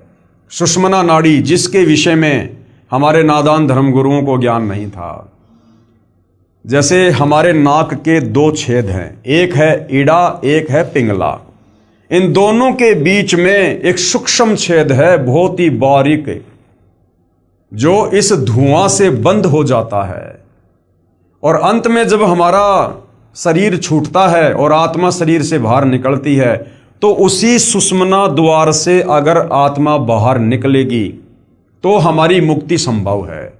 और उस सुषुम्ना द्वार को हम ये विषय विकार करके, नशा करके, अर्थात ये धुआं जो होता है तंबाकू का, बीड़ी सिगरेट के रूप में, हुक्के के रूप में, ये सुषुम्ना द्वार को सबसे ज्यादा ये बाधित करता है। तो भक्ति मार्ग में ये तंबाकू सेवन करना तो सबसे बड़ा महापाप है, सबसे बड़ा महापाप है। इसमें परमात्मा पाने का रास्ता सुषुम्ना नाड़ी से प्रारंभ होता है, जो नाक के दोनों छेद, जिन्हें दाएं को ईड़ा तथा बाएं को पिंगला कहते हैं, इन दोनों के बीच में सुषुम्ना नाड़ी है, जिसमें एक छोटी सुई में धागा पिरोने वाले छिद्र के समान द्वार होता है, जो तंबाकू के धुएं से बंद हो जाता है, जिससे प्रभु प्राप्ति के मार्ग में अवरोध हो जाता है। यदि परमात्मा पाने का रास्ता ही बंद हो गया तो मानव शरीर व्यर्थ हुआ। फिर तत्वदर्शी संत से भक्ति उपदेश लेकर साधना करने का भी क्या फायदा, यदि आपने तंबाकू नहीं छोड़ा, विषय विकार नहीं छोड़े। इसलिए प्रभु प्राप्ति करने वाले भगत को प्रत्येक नशीले व अखाद्य यानी मांस आदि पदार्थों का सर्वदा निषेध है। फिर एक श्रद्धालु ने और क्या कहा? एक श्रद्धालु ने कहा कि मैं तंबाकू प्रयोग नहीं करता, मांस और शराब सेवन जरूर करता हूं। इससे भक्ति में क्या बाधा है? यह तो खाने पीने के लिए ही बनाई गई है, तथा पेड़ पौधों में भी तो जीव हैं, वह खाना भी तो मांस भक्षण के समान है। तो गुरुदेव भगवान ने उस नादान को क्या समझाया? यदि कोई हमारे माता पिता, भाई बहन व बच्चों आदि को मार कर खाए तो कैसा लगेगा? जैसा दर्द आपने होवे वैसा जान बिराने, कहे कबीर वे जाए नरक में जो काटे शीस खुराने। जो व्यक्ति पशुओं को मारते समय खुरों तथा शीस को बेरहमी से काटकर मांस खाते हैं, वे नरक के भागी होते हैं। जैसा दुख अपने बच्चों व संबंधियों की हत्या का होता है, ऐसा ही दूसरों को जानना चाहिए। रही बात पेड़ पौधों को खाने की, इनको खाने का भगवान का आदेश है, तथा ये जड़ जूनी के हैं, ये चेतन नहीं है, ये जड़ जूनी के हैं। अन्य चेतन प्राणियों का वध प्रभु आदेश विरुद्ध है, इसलिए अपराध यानी पाप है। मदिरा सेवन या शराब का सेवन भी परमात्मा का आदेश नहीं है, परंतु स्पष्ट मना है तथा मानव जीवन को बर्बाद करने का है। शराब पान किया हुआ व्यक्ति कुछ भी गलती कर सकता है। शराब पान धन, तन तथा पारिवारिक शांति तथा समाज सभ्यता की महाशत्रु है। प्यारे बच्चों के भावी चरित्र पर कुप्रभाव पड़ता है। मदिरा पान करने वाला व्यक्ति कितना ही नेक हो, परंतु उसकी न तो इज्जत रहती है तथा न ही कोई उसका विश्वास करता है। अब गुरुदेव एक कथा सुना रहे हैं इस विषय में। एक समय ये दास एक गांव में सत्संग करने गया हुआ था।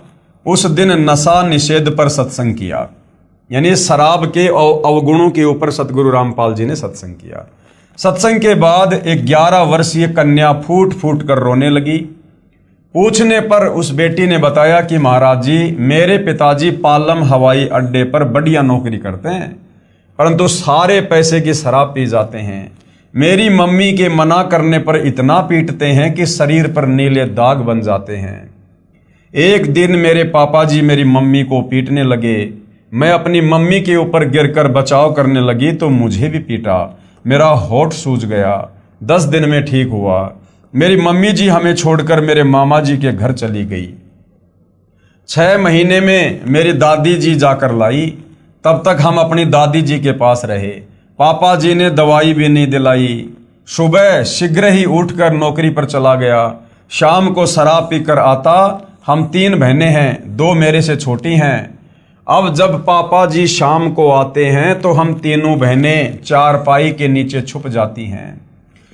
अब गुरुदेव क्या करें कि विचार करो पुण्यात्माओं, जिन बच्चों को पिताजी ने सीने से लगाना चाहिए तथा बच्चे पिताजी के घर आने की राह देखते हैं कि पापा जी घर आएंगे, फल लाएंगे, आज इस मानव समाज की दुश्मन शराब ने क्या घाल घाल दिया। शराबी व्यक्ति अपनी तो हानि करता है, साथ में बहुत व्यक्तियों की आत्मा दुखाने का भी पाप सिर पर रखता है। जैसे पत्नी के दुख में उसके माता पिता बहन भाई दुखी, फिर स्वयं के माता पिता भाई बहन दादा दादी आदि परेशान। एक शराबी व्यक्ति आसपास के भद्र यानी सज्जन व्यक्तियों की अशांति का कारण बनता है, क्योंकि घर में झगड़ा करता है। पत्नी व बच्चों की चिल्लाहट सुनकर पड़ोसी बीच बचाव करें तो शराबी गले पड़ जाता है, नहीं करें तो नेक व्यक्तियों को नींद नहीं आती। इस दास से उपदेश लेने के बाद प्रतिदिन शराब पीने वाले लगभग 1 लाख व्यक्तियों ने सारी नशीले पदार्थ व मांस भक्षण पूरी तरह से त्याग दिया तथा जिस समय शाम को शराब प्रेतनी का नृत्य होता था, अब वे पुण्यात्माएं अपनों बच्चों सहित बैठकर संध्या आरती करते हैं। हरियाणा प्रदेश व निकटवर्ती प्रांतों में लगभग 10,000 गांवों व शहरों में आज भी प्रत्येक में 4-5 चैंपियन 1 नंबर के शराबी उदाहरण हैं, जो सारे विकारों से रहित होकर अपना मानव जीवन सफल कर रहे हैं। कुछ कहते हैं कि हम इतनी नहीं पीते खाते, बस कभी कभी लेते हैं। अरे जहर तो थोड़ा ही बुरा जो भक्ति व मुक्ति में बाधक है। अब जहर की चाहे बोतल पी लो और जहर का चाहे एक टपका जीभ पे रख लो, जहर तो जहर ही है, अपना काम तो करेगा। तो शराब चाहे थोड़ी पियो चाहे ज्यादा पियो, जो मना है भक्ति मार्ग में, तो उससे हमारी भक्ति सफल नहीं होगी। मान लीजिए 2 किलो घी का हलवा बनाया, यानी आपने सत भक्ति की, फिर 250 ग्राम बाड़ू रेत यानी तमाकू मांस मदिरा सेवन आन उपासना कर ली, वो भी डाल दिया, वह तो किया कराया सब व्यर्थ हो गया। इसलिए पूर्ण परमात्मा यानी परम अक्षर ब्रह्म की पूजा पूर्ण संत से प्राप्त करके आजीवन मर्यादा में रहकर करते रहने से ही पूर्ण मोक्ष और लाभ होगा। तो भाइयों और बहनों, शिक्षित समाज को, समझदार व्यक्ति को समझने में अब कोई परेशानी नहीं होनी चाहिए। हमें हर प्रकार से तमाकू सेवन के, मदिरा सेवन के, मांस भक्षण के अवगुणों से परिचित करवाया जा रहा है कि किस प्रकार इस प्रकार की बुराइयां हमारे शरीर और घर परिवार के लिए भी गलत हैं और हमारी आध्यात्मिक यात्रा में भी बाधक हैं, अर्थात हमारी मुक्ति में भी ये रुकावट पैदा करती हैं। तत्व ज्ञान प्राप्ति के बाद ही भक्ति प्रारंभ होती है। वास्तव में मोक्ष वाली भक्ति कब शुरू होती है? जब हम तत्वदर्शी संत की शरण में आते हैं, जब हमें तत्व ज्ञान होता है। गीता जी अध्याय 9 के श्लोक 26, 27, 28 का भाव है कि जो भी आध्यात्मिक या सांसारिक काम करें सब मेरे मता अनुसार यानी वेदों में वर्णित पूजा विधि अनुसार ही कर्म करें। वह उपासक मुझ काल से ही लाभान्वित होता है। इसी का वर्णन इसी अध्याय के श्लोक यानी अध्याय 9 के श्लोक 20 और 21 में किया है। अध्याय 9 के श्लोक 29 में भगवान कहते हैं कि मुझे किसी से द्वेष या प्यार नहीं है, परंतु तुरंत ही कह रहे हैं कि जो मुझे प्रेम से भजते हैं वे मुझे प्यारे हैं तथा मैं उनको प्रिय हूं, अर्थात मैं उनमें और वो मेरे में हैं। राग व द्वेष का प्रत्यक्ष प्रमाण है। जैसे प्रहलाद विष्णु जी के आश्रित थे, विष्णु जी का भगत था, तथा हिरण्यकशिपु द्वेष करता था प्रहलाद भगत से, तब नरसिंह रूप धार कर भगवान ने अपने प्यारे भगत की रक्षा की तथा राक्षस हिरण्यकशिपु की आंतें निकाल कर समाप्त किया। प्रहलाद से प्रेम तथा हिरण्यकशिपु से द्वेष प्रत्यक्ष सिद्ध है। इसलिए पवित्र श्रीमद् भगवद गीता अध्याय 2 श्लोक 53 में कहा है कि तत्व ज्ञान हो जाने पर नाना प्रकार के भ्रमित करने वाले वचनों से विचलित हुई तेरी बुद्धि एक पूर्ण परमात्मा में दृढ़ता से स्थिर हो जाएगी। तब तू योगी बनेगा, अर्थात तब तेरी अनन्य मन से निसंशय होकर एक पूर्ण प्रभु की भक्ति प्रारंभ होगी।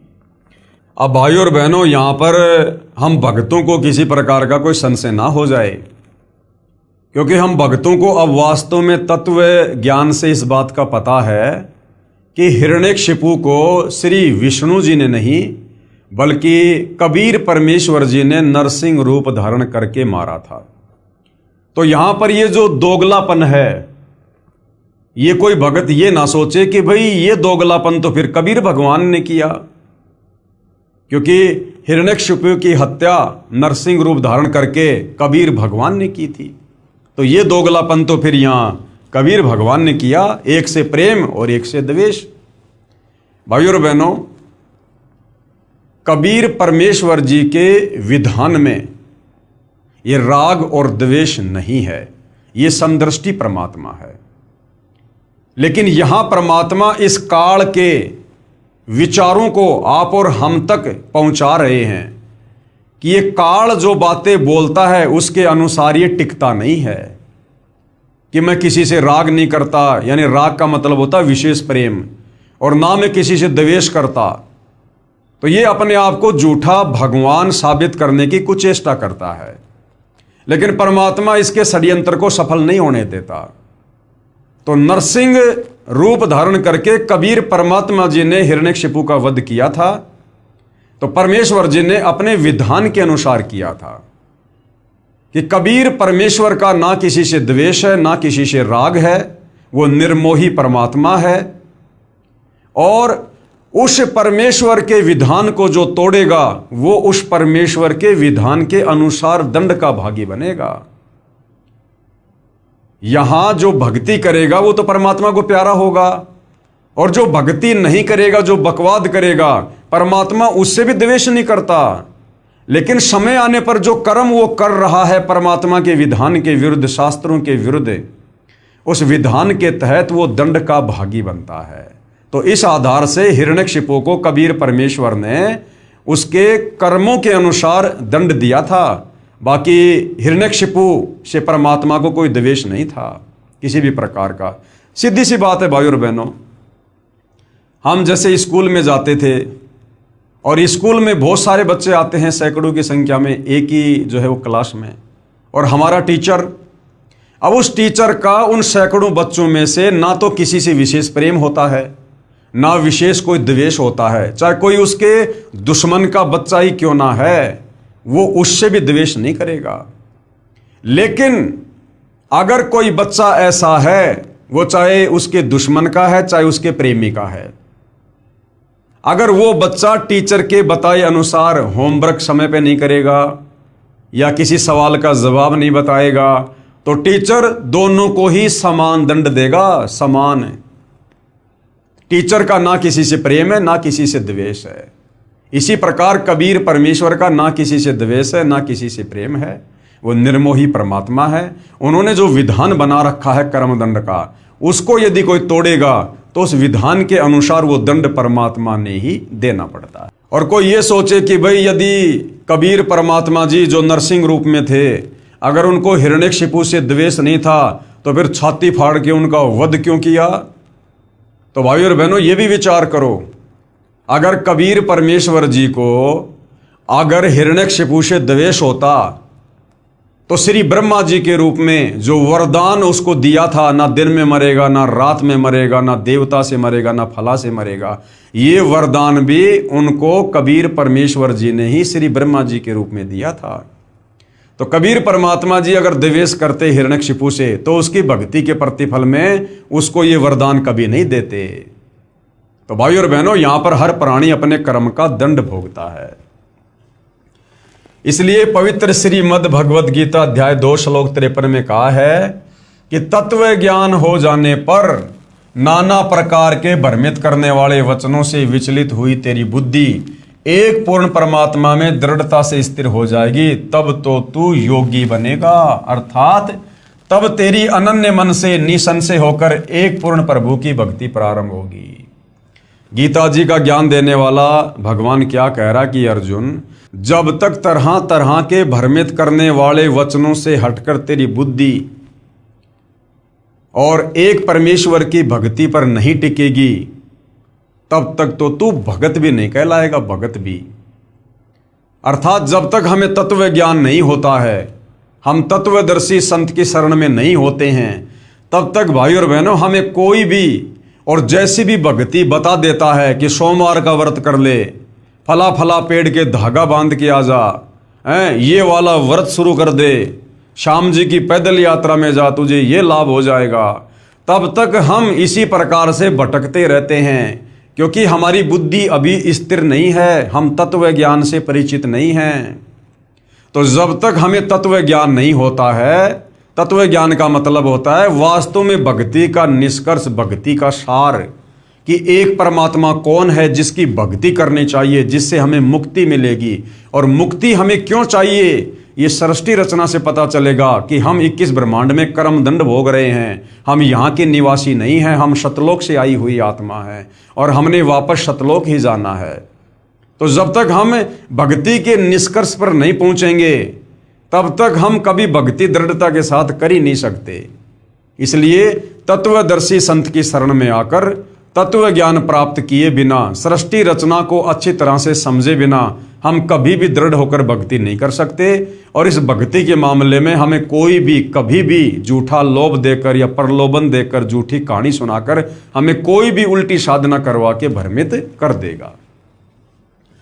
पवित्र गीता अध्याय 2 श्लोक 46 में कहा है कि जैसे बहुत बड़े जलाशय जिसका जल 10 साल तक वर्षा ना हो तो भी समाप्त ना हो, उसके प्राप्त हो जाने के पश्चात छोटा जलाशय जिसका जल 1 वर्ष तक वर्षा ना हो तो समाप्त हो जाता है, उसमें जितना आस्था यानी प्रयोजन रह जाता है, इसी प्रकार पूर्ण परमात्मा परम अक्षर पुरुष के गुणों का ज्ञान तत्व ज्ञान द्वारा हो जाने पर आपकी आस्था अन्य ज्ञानों में तथा अन्य भगवानों में यानी अन्य देवताओं में, जैसे ब्रह्मा विष्णु शिव में तथा क्षर पुरुष तथा ब्रह्म में तथा अक्षर पुरुष यानी परब्रह्म में उतनी ही रह जाएगी। जैसे छोटा जलाशय बुरा नहीं लगता, तत्व ज्ञान होने के बाद, कबीर परमेश्वर की जानकारी होने के बाद हमें छोटे जलाशय की तरह ये ब्रह्मा विष्णु महेश देवी देवता ये हमें बुरे नहीं लगते, लेकिन हमें इनकी क्षमता का पता चल गया, हमें इनकी औकात का पता चल गया।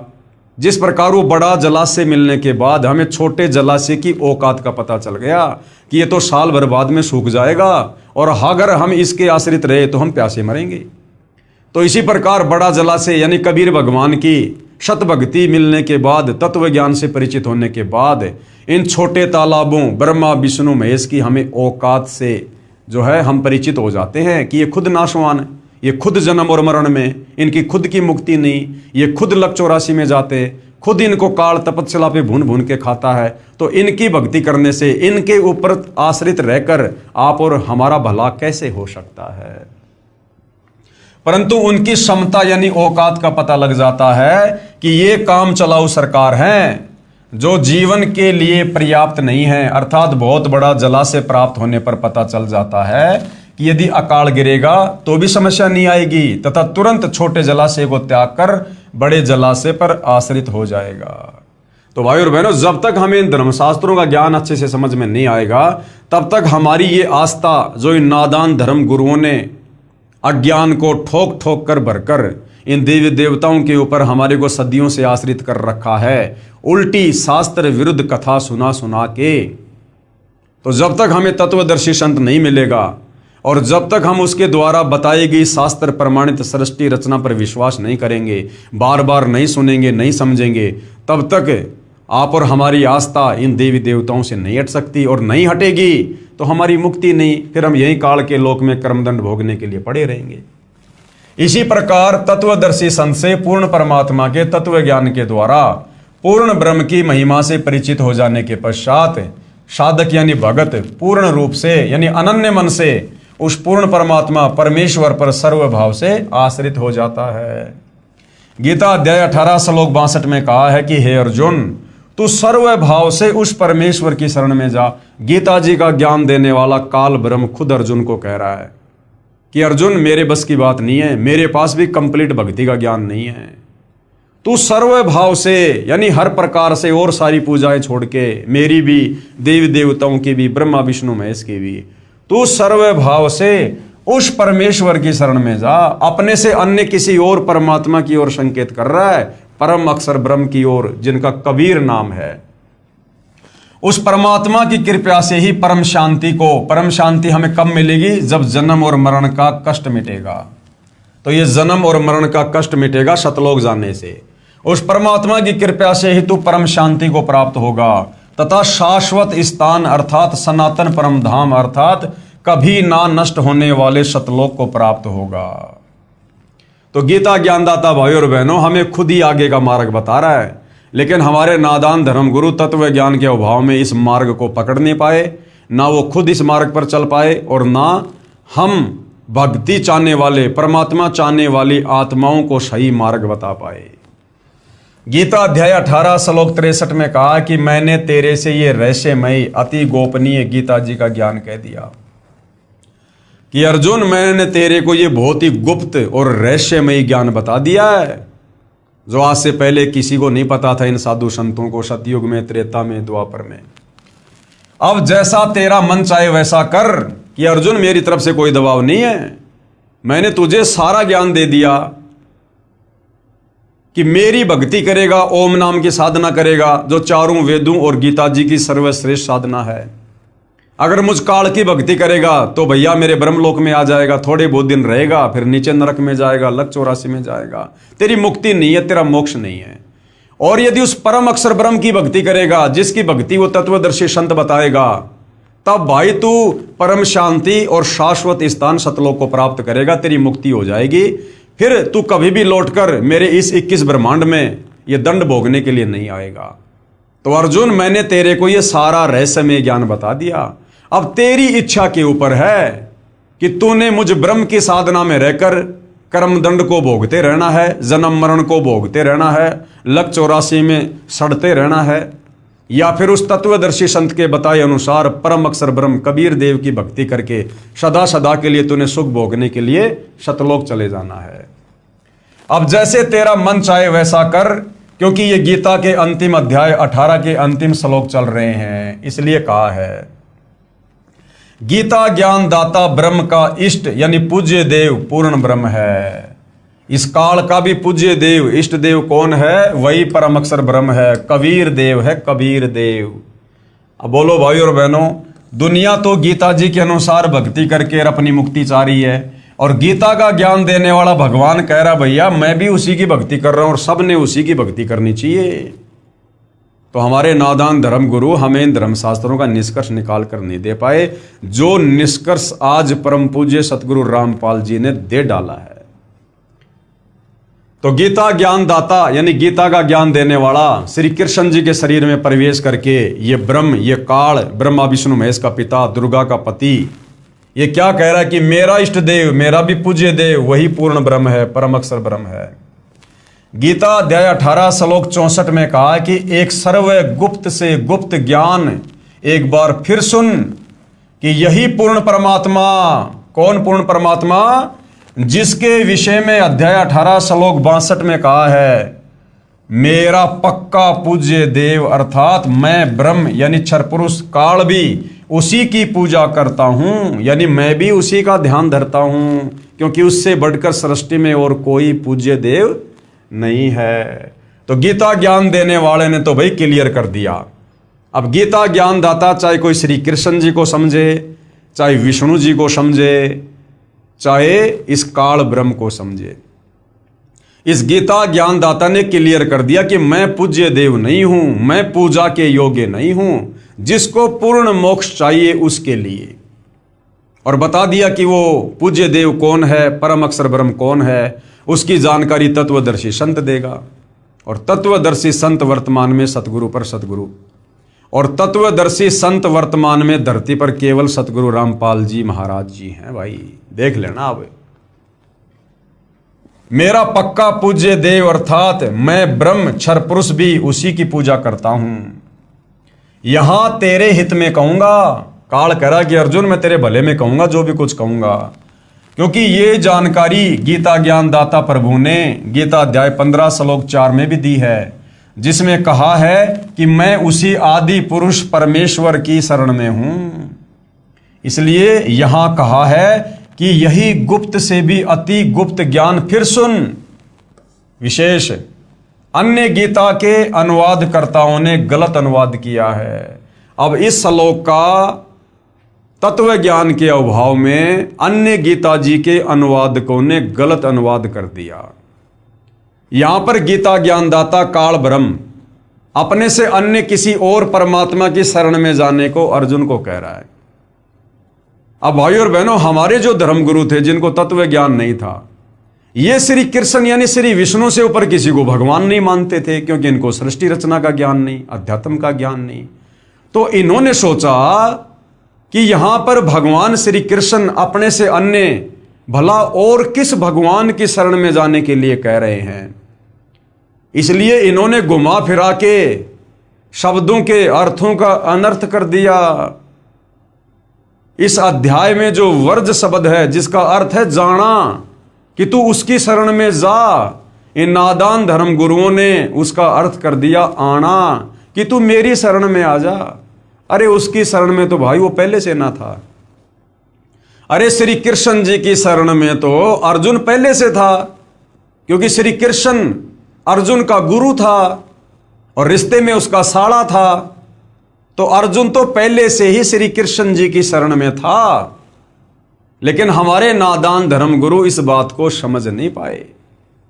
अब जैसे मैं सतगुरु रामपाल जी का भगत हूं और भक्ति कर रहा हूं, अब सतगुरु रामपाल जी कहे कि बेटा तू मेरा भगत बन जा, तो ये बात भाई और बहनों उचित नहीं लगती। यानी उस समय वो सतगुरु रामपाल जी नहीं बोल रहे फिर, क्योंकि अगर वो बोल रहे होते तो उनको तो ज्ञात होता कि ये पहले से मेरा भगत है। इसका मतलब कोई और शक्ति है जो उनमें प्रवेश करके बोल रही है। ठीक इसी प्रकार यदि गीता जी का ज्ञान इन हमारे नादान धर्म गुरुओं को पता होता, यदि ये तत्व ज्ञान से परिचित होते, यदि इनको गीता जी के सार का पता होता, तो ये कभी भी इस अध्याय में वर्ज का अर्थ जाने के बजाय आना नहीं करते, क्योंकि इनकी बुद्धि श्री विष्णु जी से ऊपर और किसी भगवान के ऊपर गई नहीं। अब ये तो भाई और बहनों सृष्टि रचना और तत्व ज्ञान से पता चलेगा। अन्य गीता के अनुवादकर्ताओं ने गलत अनुवाद किया है। इष्ट 80 में दृढ़म इति का अर्थ किया है कि तू मेरा प्रिय है, जबकि इसका अर्थ बनता क्या है? अध्याय 18 श्लोक 64। ये श्लोक आप जियों के सामने है और अनुवाद यहां पर गुरुदेव ने कर रखा है। प्रत्येक शब्द का हिंदी में भी अनुवाद है। गीता अध्याय 18 श्लोक 65 में गीता ज्ञानदाता प्रभु काल भगवान क्षर पुरुष कह रहा है, यदि मेरी शरण में रहना है तो मेरी पूजा अनन्य मन से कर। अनन्य मन का मतलब है यदि मुझ काल की भी तूने पूजा करनी है तो अन्य देवी देवताओं की पूजा, ब्रह्मा विष्णु महेश की पूजा तूने छोड़नी पड़ेगी, त्यागनी पड़ेगी। यदि मेरी शरण में रहना है तो मेरी पूजा अनन्य मन से कर। अन्य देवताओं जैसे ब्रह्मा, विष्णु, शिव तथा ये पितर आदि की पूजा त्याग दे, फिर मुझे ही प्राप्त होगा, यानी मेरे ब्रह्मलोक में आ जाएगा, अर्थात ब्रह्मलोक में बने महास्वर्ग में चला जाएगा। मैं तुझे सत प्रतिज्ञा करता हूं, तू मेरा प्रिय है।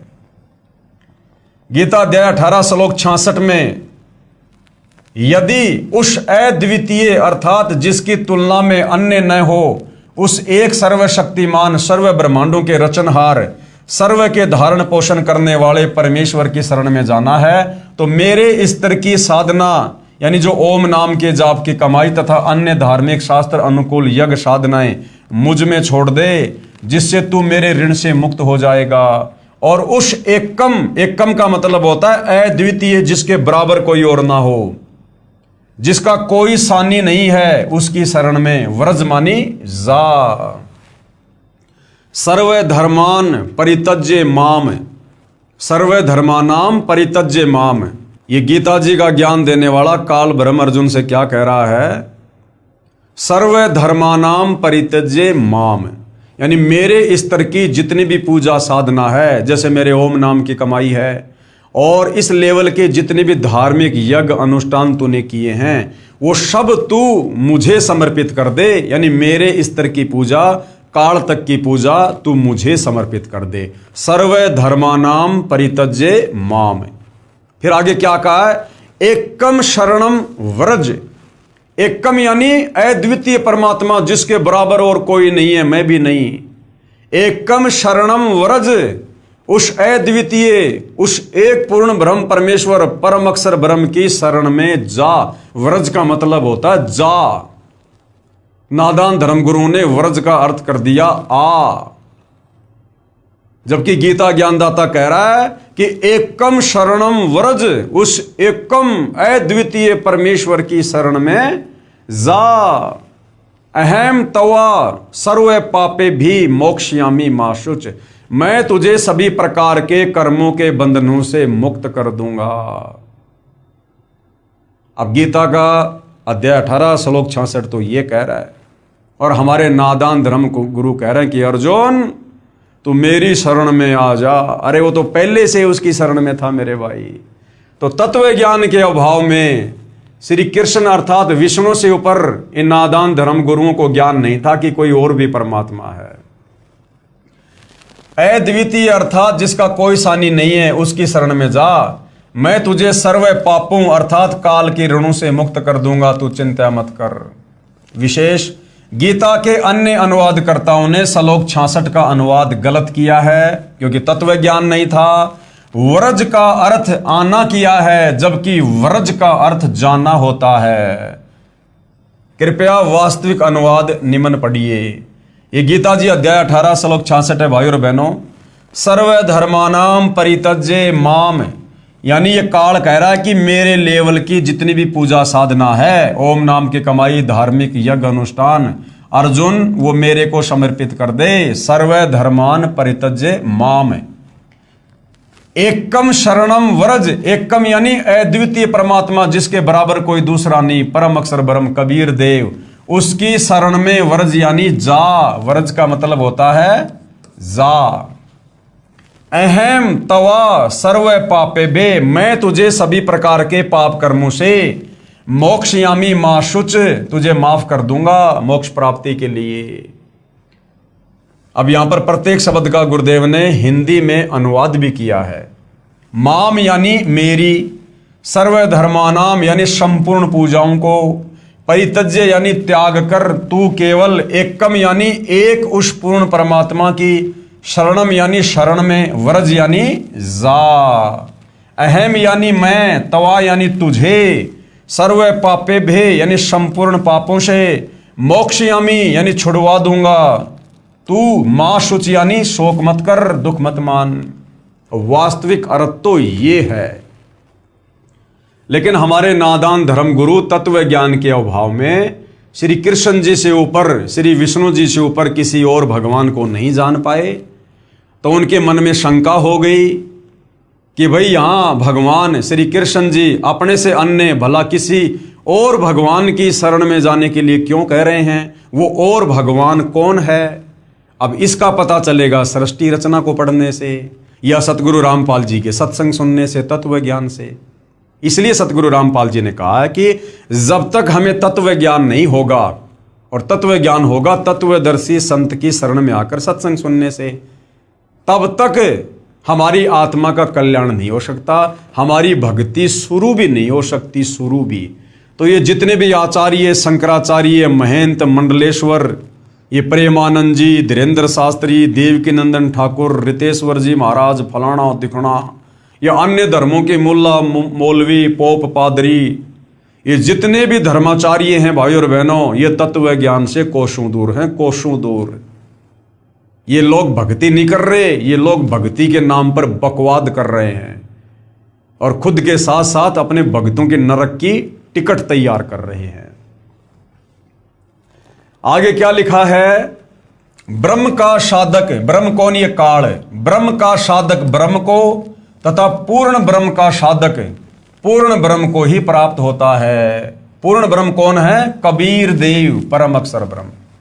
यानी ब्रह्म की साधना, काल की साधना करने वाला काल को प्राप्त होगा, और पूर्ण ब्रह्म कबीर देव की साधना करने वाला सतलोक को प्राप्त होगा। गीता अध्याय 8 श्लोक 5 से 10 व 13 तथा गीता अध्याय 17 श्लोक 23 में निर्णायक ज्ञान है। गीता अध्याय 8 श्लोक 13 में कहा है कि मुझ ब्रह्म की साधना का तो केवल ओम अक्षर है। ओम इति एक अक्षर ब्रह्म व्यवहारण माम अनुस्मरण ये प्रयाति तजन देहम से याति परमाम गतम। कौन कह रहा है? गीता ज्ञान देने वाला काल ब्रह्म कि मेरी साधना का तो एक ओम मंत्र है जो उच्चारण करके जाप करने का है, यानी ओम ओम। जो साधक यानी जो भगत अंतिम श्वास तक यानी मरते दम तक जाप करता है उस ओम नाम का बोल बोल के, गीता ज्ञान देने वाला कह रहा है वह मेरी परम गति को प्राप्त होता है। अब इसकी परम गति क्या है? इसकी परम गति है कि ओम नाम का जाप करने वाला इसके ब्रह्म लोक में आ जाता है। और गीता जी अध्याय 8 श्लोक 16 में ये खुद कह रहा है कि ओम नाम की साधना करके जो साधक ब्रह्म लोक में आ जाता है, ब्रह्म लोक पर्यंत सर्वलोक पुनरावर्ती में है, यानी फिर से उसको नीचे जाना पड़ेगा जन्म और मरण के कष्ट में, लक 84 योनि में गधा कुत्ता सूअर बनने के लिए। वह मेरी परम गति को प्राप्त करता है। अपनी परम गति को गीता ज्ञानदाता प्रभु ने यानी काल ने अध्याय 7 श्लोक 18 में अति अनुत्तम यानी घटिया बताया है कि ब्रह्म लोक में जाना भी घटिया काम है, क्योंकि फिर वापस आना पड़ेगा जन्म मरण में, लक 84 में, अर्थात अति घटिया साधना कहा है। फिर गीता अध्याय 17 श्लोक 23 में कहा कि पूर्ण परमात्मा की प्राप्ति का केवल 3 मंत्र ओम तत्सत के जाप का निर्देश है। इस काल ब्रह्म ने खुद की भक्ति का तो बता दिया गीता जी अध्याय 8 श्लोक 13 में कि मेरी भक्ति का तो केवल एक अक्षर है ओम। ओम इति एक अक्षर, कि मेरी साधना का तो केवल एक ओम अक्षर है जिसका उच्चारण करके बोल बोल के जाप करना है। फिर गीता अध्याय 17 श्लोक 23 में कह रहा है कि पूर्ण परमात्मा की भक्ति का 3 मंत्र का जाप है। गीता अध्याय 17 श्लोक 23 में कहा कि पूर्ण परमात्मा की प्राप्ति का केवल 3 मंत्र ओम तत् सत के जाप का ही निर्देश है, जिसमें ओम जाप इस ब्रह्म का है और तत् है ये सांकेतिक है, ये अक्षर पुरुष का है। अक्षर पुरुष यानी परब्रह्म का जाप है जिसके सात्संग ब्रह्मांड है, तथा सत ये भी सांकेतिक है, यानी सत सत जाप नहीं करना। इस सत के अंदर कौन सा मंत्र छुपा हुआ है वो तत्वदर्शी संत बताएगा। तथा सत ये भी सांकेतिक है जो पूर्ण ब्रह्म का जाप है, यानी कबीर परमेश्वर का जाप है, परम अक्षर ब्रह्म का जाप है। उस पूर्ण परमात्मा के तत्व ज्ञान को तत्वदर्शी संत ही जानता है।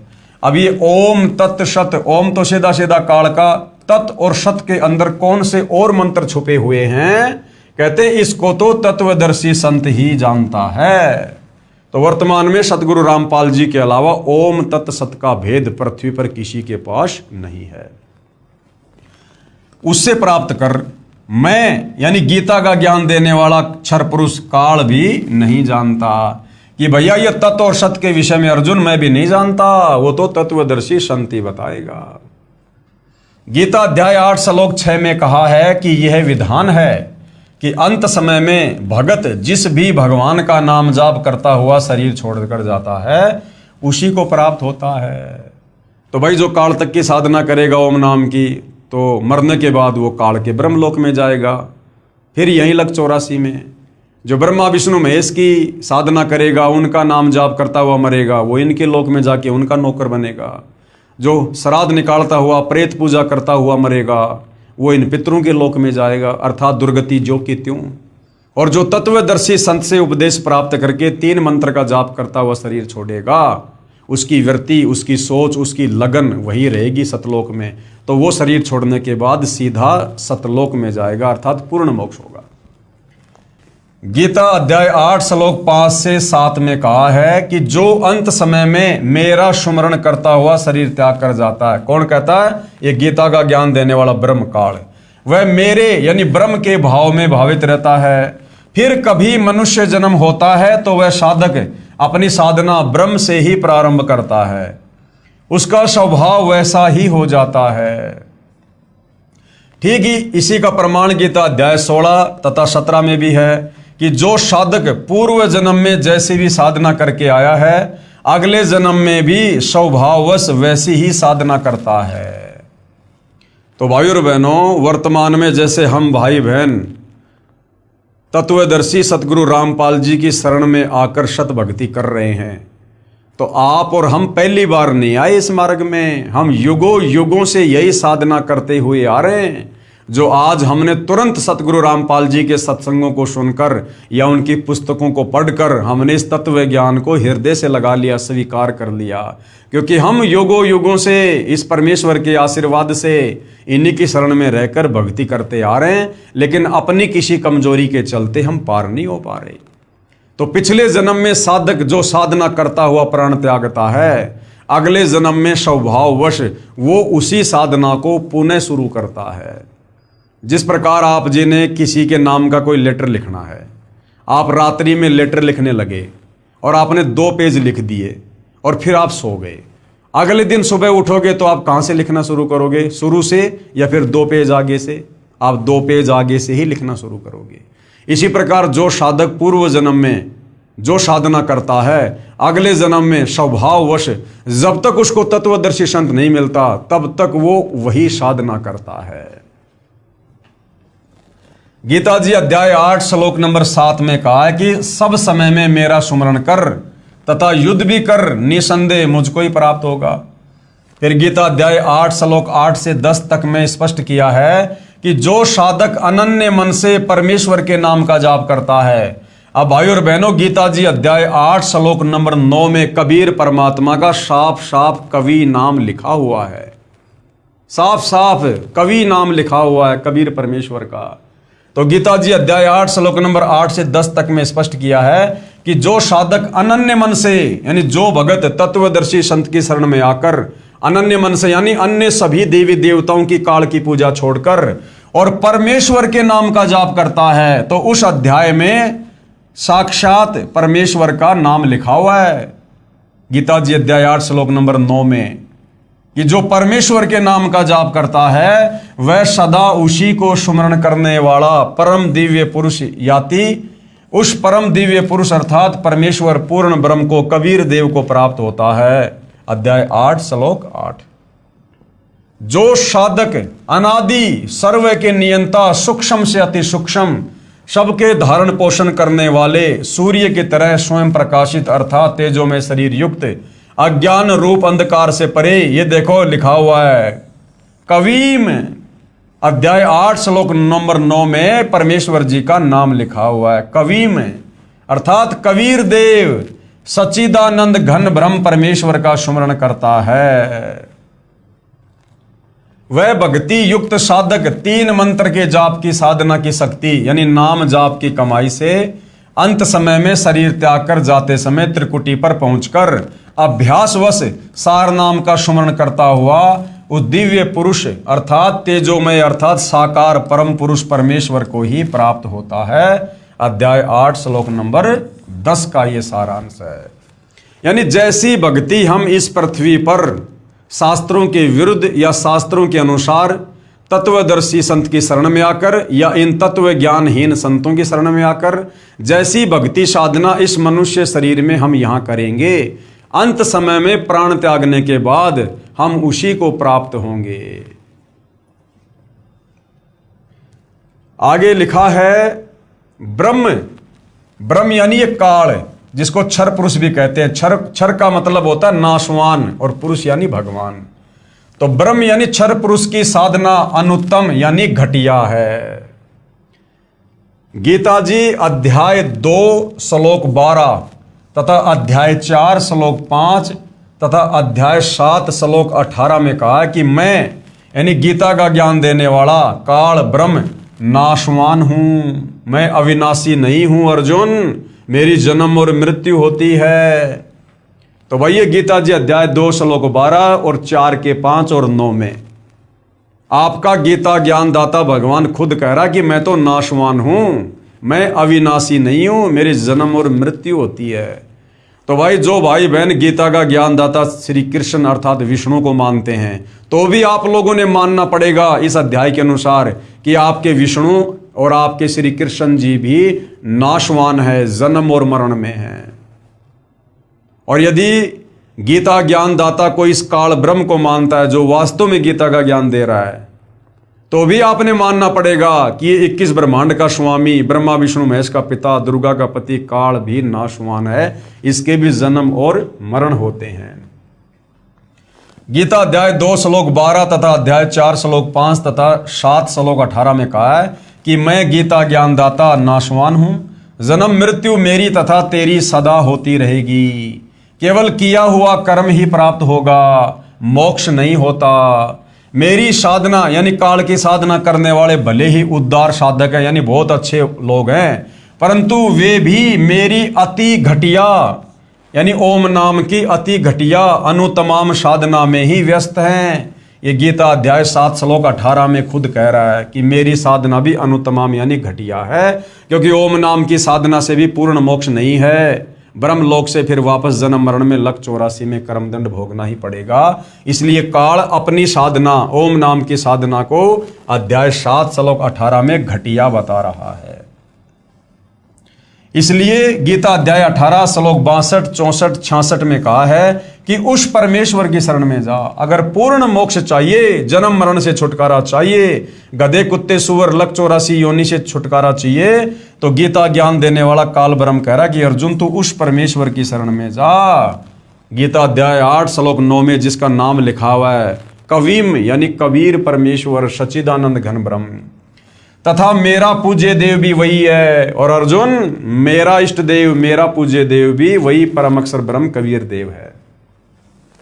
प्रार्थना, उपरोक्त 3 मंत्र की साधना मुझ दासों के भी दास रामपाल दास के पास उपलब्ध है। अब देखो भाई और बहनों, सारी सृष्टि के मालिक होकर, सारी सृष्टि के रचयिता होकर ये कबीर परमेश्वर सतगुरु रामपाल जी अपने आप को दासों का दास सिद्ध करते हुए आप और हमें भक्ति का पाठ पढ़ा रहे हैं कि भले तत्वदर्शी संत मिल जाए, भले तीनों मंत्रों का जाप मिल जाए, यदि भगत के अंदर आधीनी नहीं आई, दास भाव नहीं आया, तो भी आप भक्ति सफल नहीं कर पाओगे।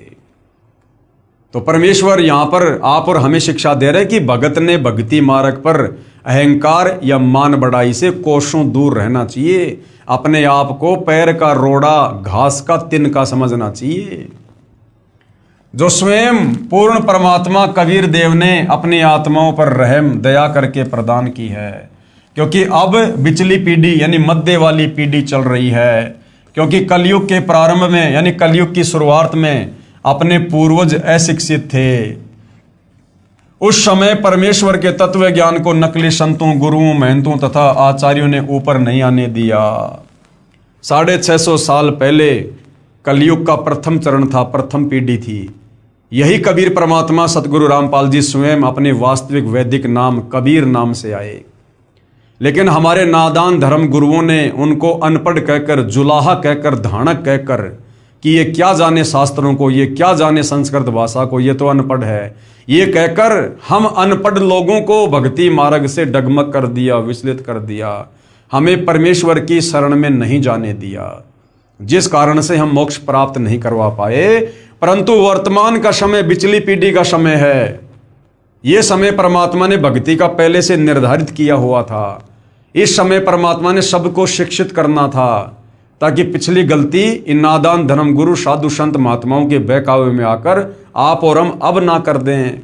इसलिए आज हम अपनी आंखों से धर्मशास्त्रों को देख रहे हैं, पढ़ रहे हैं, तब हमें यकीन हो रहा, हमें विश्वास हो रहा है कि वास्तव में जो शतभक्ति पूर्ण मोक्ष वाली सतगुरु रामपाल जी के पास है वो दुनिया में और किसी के पास नहीं है।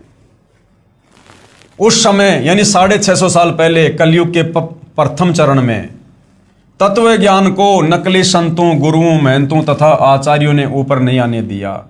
कलयुग के अंत में सर्व व्यक्ति भक्तिहीन तथा महाविकारी हो जाएंगे। और इस बिचली पीढ़ी का समय बीत जाने के बाद, और बिचली पीढ़ी का समय कब से कब तक है? मुख्य समय जब तक सतगुरु रामपाल जी धरती पर हैं। उसके बाद इन्होंने कुछ 1000 वर्ष का समय निर्धारित किया है, ये भक्ति चलेगी। उसके बाद जो तीसरी पीढ़ी आएगी, लास्ट वाली पीढ़ी, लाखों साल बाद, क्योंकि कलयुग का कुल समय 4,32,000 वर्ष होता है।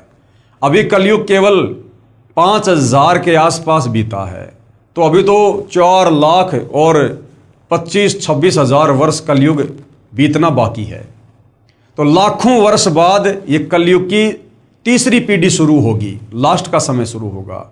उस समय ये वाली भक्ति जो वर्तमान में सतगुरु रामपाल जी दे रहे हैं, ये पूर्ण दया नष्ट कर दी जाएगी। ये विज्ञान भी नष्ट हो जाएगी, धर्मशास्त्र भी नष्ट हो जाएंगे, ये मंत्र जाप भी पूर्णतया नष्ट हो जाएंगे। और बिल्कुल वो मांस खाने वाले, शराब पीने वाले, चोरी जारी करने वाले, वो कृतघ्नी जीव हो जाएंगे, जो किसी भी प्रकार से भक्ति के योग्य नहीं होंगे। तो वर्तमान में जो दया इस परमपिता परमेश्वर ने आप और हमारे ऊपर तत्वदर्शी संत के रूप में आकर की है, ये भाई और बहनों अनमोल है, छप्पर फाड़ है। इसका अब शिक्षित होकर फायदा उठा लीजिए। कलयुग के अंत में सभी व्यक्ति भक्तिहीन तथा महाविकारी हो जाएंगे। अब ये वर्तमान का जो समय है, 20वीं सदी से शिक्षित समाज प्रारंभ हुआ है। 20वीं सदी यानी सन 2000 से ये बिचली यानी मध्यम वाली पीढ़ी अर्थात मनुष्य वंश चल रहा है। वास्तविक ज्ञान अपने सदग्रंथों में विद्यमान है, जिसे नकली संत, गुरु, आचार्य तथा महंत नहीं समझा सके, जिस कारण से सर्वभगत समाज शास्त्र विरुद्ध ज्ञान के आधार से दंत कथाओं पर यानी लोकवेद पर आधारित होकर शास्त्र विधि त्याग कर मनमाना आचरण यानी पूजा करके अनमोल मानव जीवन व्यर्थ कर रहा है। शास्त्र विधि अनुसार साधना, आगे क्या कह रहे हैं गुरुदेव कि शास्त्र विधि अनुसार साधना क्या है? प्रथम चरण में ब्रह्म गायत्री मंत्र दिया जाता है। सतगुरु रामपाल जी के द्वारा शास्त्र विधि अनुसार साधना के तहत प्रथम चरण में जो उनका शिष्य बनने के लिए आता है, उसको जो प्रथम नाम दिया जाता है उसको कहते हैं गायत्री मंत्र, जिसमें 7 मंत्र हैं। प्रथम चरण में ब्रह्म गायत्री मंत्र दिया जाता है, जो कमलों को खोलने का है। उपदेश प्राप्त करने वाला भगत आत्मा ये सोचेगा कि गुरुजी कह तो रहे थे कि तीनों गुणों रजगुण ब्रह्मा, सतगुण विष्णु, तमगुण शिव की पूजा नहीं करनी, मंत्र जाप उन्हीं के दिए हैं। यानी जो प्रथम ब्रह्म गायत्री मंत्र सतगुरु रामपाल जी अपने भगत को देते हैं, उसमें 7 मंत्र हैं। तो शुरू और लास्ट के जो 2 मंत्र हैं वो तो स्वयं कबीर भगवान के हैं।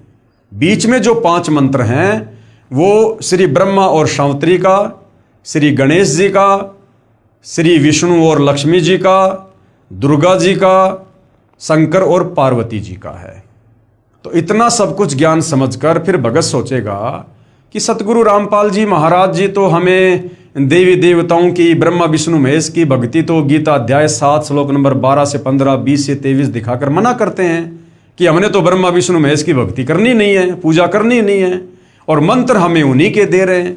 तो भाई और बहनों, शंका करने की जरूरत नहीं है। भक्ति में और पूजा में रात और दिन का अंतर है। साधना करने में और पूजा करने में रात और दिन का अंतर है। तो इस मंत्र का जाप करके हम इन देवी देवताओं की पूजा नहीं कर रहे, बल्कि हम इनकी साधना कर रहे हैं, हम इनकी मजदूरी कर रहे हैं, क्योंकि हमारे ऊपर इनका ऋण चढ़ा हुआ है, इनका कर्जा चढ़ा हुआ है। और यही मंत्र हैं इनके मूल मंत्र, बीज मंत्र, जिनका जाप करके हम इनके कर्जे से मुक्त हो जाएंगे, जिससे ये हमें आगे जाने का रास्ता देंगे। उनके लिए निवेदन है कि ये पूजा नहीं है, हम काल के लोक में रह रहे हैं, यहां हमें जिस सुविधा की चाह होगी वह ब्रह्मा विष्णु शिव आदि ही प्रदान करेंगे। हम इनका वो कर्जा भी उतारेंगे और इन मंत्रों के जाप से ये हमें यहां पर जो आवश्यक सुख सुविधा होगी हमें वो भी प्रदान करेंगे। जैसे हमने बिजली का कनेक्शन ले रखा है और उसका बिल भरना है, अब हम बिजली वाले मंत्री की या बिजली विभाग की पूजा नहीं कर रहे, हम उनका बिल भरेंगे तो बिजली का लाभ मिलता रहेगा। अब बहुत सारे भाई बहन तो बिजली मंत्री का नाम भी नहीं जानते और उन्होंने घर पर बिजली का कनेक्शन ले रखा है। अब बिजली का कनेक्शन ले लिया और यदि हर महीने हम बिजली का बिल भर रहे हैं तो इसका मतलब ये नहीं कि हम उस बिजली मंत्री की पूजा कर रहे हैं या उस बिजली विभाग की हम पूजा कर रहे हैं। नहीं, अगर बिल भरते रहेंगे तो बिजली से हमें लाभ मिलता रहेगा। इसी प्रकार इस ब्रह्मा विष्णु महेश की ये सत भक्ति करते करते यदि हम साधना करते रहेंगे, यदि हम इनका बिल भरते रहेंगे, क्यों? क्योंकि एक ब्रह्मांड में काल आदेश से ये 3 लोकों के स्वामी हैं, स्वर्गलोक, पाताललोक और पृथ्वी लोक। तो इन तीनों लोकों में जितने भी प्राणी हैं उनके ऊपर इस काल ब्रह्म ने अपने 3 पुत्रों को एक एक गुण से युक्त करके, रजगुण से ब्रह्मा को, सतगुण से विष्णु को, तम गुण से शंकर को, एक गुण से युक्त करके और यहां पर आप और हमारे ऊपर मैनेजर बना रखा है। जिस प्रकार पेड़ की टहनियों के फल लगते हैं, तो इसी प्रकार इस काल ब्रह्म ने अपनी टहनियां बना रखा है ब्रह्मा विष्णु महेश को, कि जो जैसी भक्ति साधना करेगा उसके प्रतिफल में उन टहनियों को लाभ, उन जीवों को लाभ मैं ब्रह्मा विष्णु महेश के माध्यम से दूंगा। तो हम ब्रह्मा विष्णु महेश के मंत्रों का जाप करके उनकी पूजा नहीं कर रहे, हम पूजा तो परम अक्षर ब्रह्म की करेंगे, पेड़ की जड़ की करेंगे, जहां से पूरे पेड़ को खुराक मिलती है। हम केवल इनकी साधना करेंगे, उस पेड़ की देख रेख करेंगे तो पेड़ हमें फल देगा। तो इसी प्रकार सतगुरु रामपाल जी हमें जो प्रथम मंत्र में देवी देवताओं के जो हमारे शरीर में बने इन कमलों में विराजमान हैं, जो हम इनके मंत्र जाप करेंगे, तो ये इनकी पूजा नहीं है बल्कि इनकी साधना, इनकी मजदूरी है। इसी प्रकार टेलीफोन, दूरभाष का बिल व पानी का बिल आदि अदा करते रहेंगे तो हमें सुविधा मिलती रहेगी। आप शास्त्र विरुद्ध साधना करके भक्तिहीन हो गए हो, अर्थात आप पुण्यहीन हो गए हो, जिस कारण से आपको धन लाभ आदि नहीं हो रहा। अब ये दास, यानी अपने लिए कह रहे हैं गुरुदेव, अब ये दास रामपाल दास आपका गारंटर यानी जिम्मेदार बनकर इस काल लोक की एक ब्रह्मांड की शक्तियों ब्रह्मा विष्णु शिव गणेश माता आदि से आपको सर्व सुविधाएं पुनः प्रारंभ करवाएगा, तथा आपने इस मंत्र के जाप से इनका बिल भरते रहना है। जो मंत्र, जो प्रथम मंत्र है सत सुकृत अविगत कबीर है, ये आपकी पूजा है, ये पूर्ण परमात्मा का है। इन 7 मंत्रों में जो सबसे पहले वाला मंत्र है सत सुकृत अविगत कबीर, उसके बाद ब्रह्मा विष्णु महेश के मंत्र शुरू होते हैं। जो सबसे पहला मंत्र है सत सुकृत अविगत कबीर, ये वास्तव में कबीर परमेश्वर की पूजा है। तथा सत्यम लाभ फल प्राप्त होगा। शतम का अर्थ अविनाशी, अर्थात हमें अविनाशी पद प्राप्त करना है। इस मंत्र के 4 महीने के बाद आपको शतनाम यानी सच्चा नाम जो मिलेगा, जो 2 मंत्र का होगा। गीता जी अध्याय 17 श्लोक 23 में जो 3 मंत्र हैं ओम तत् सत, तो प्रथम नाम देने के 4 महीने बाद में गुरुदेव हमें जो शतनाम देते हैं वो वही मंत्र है तत्।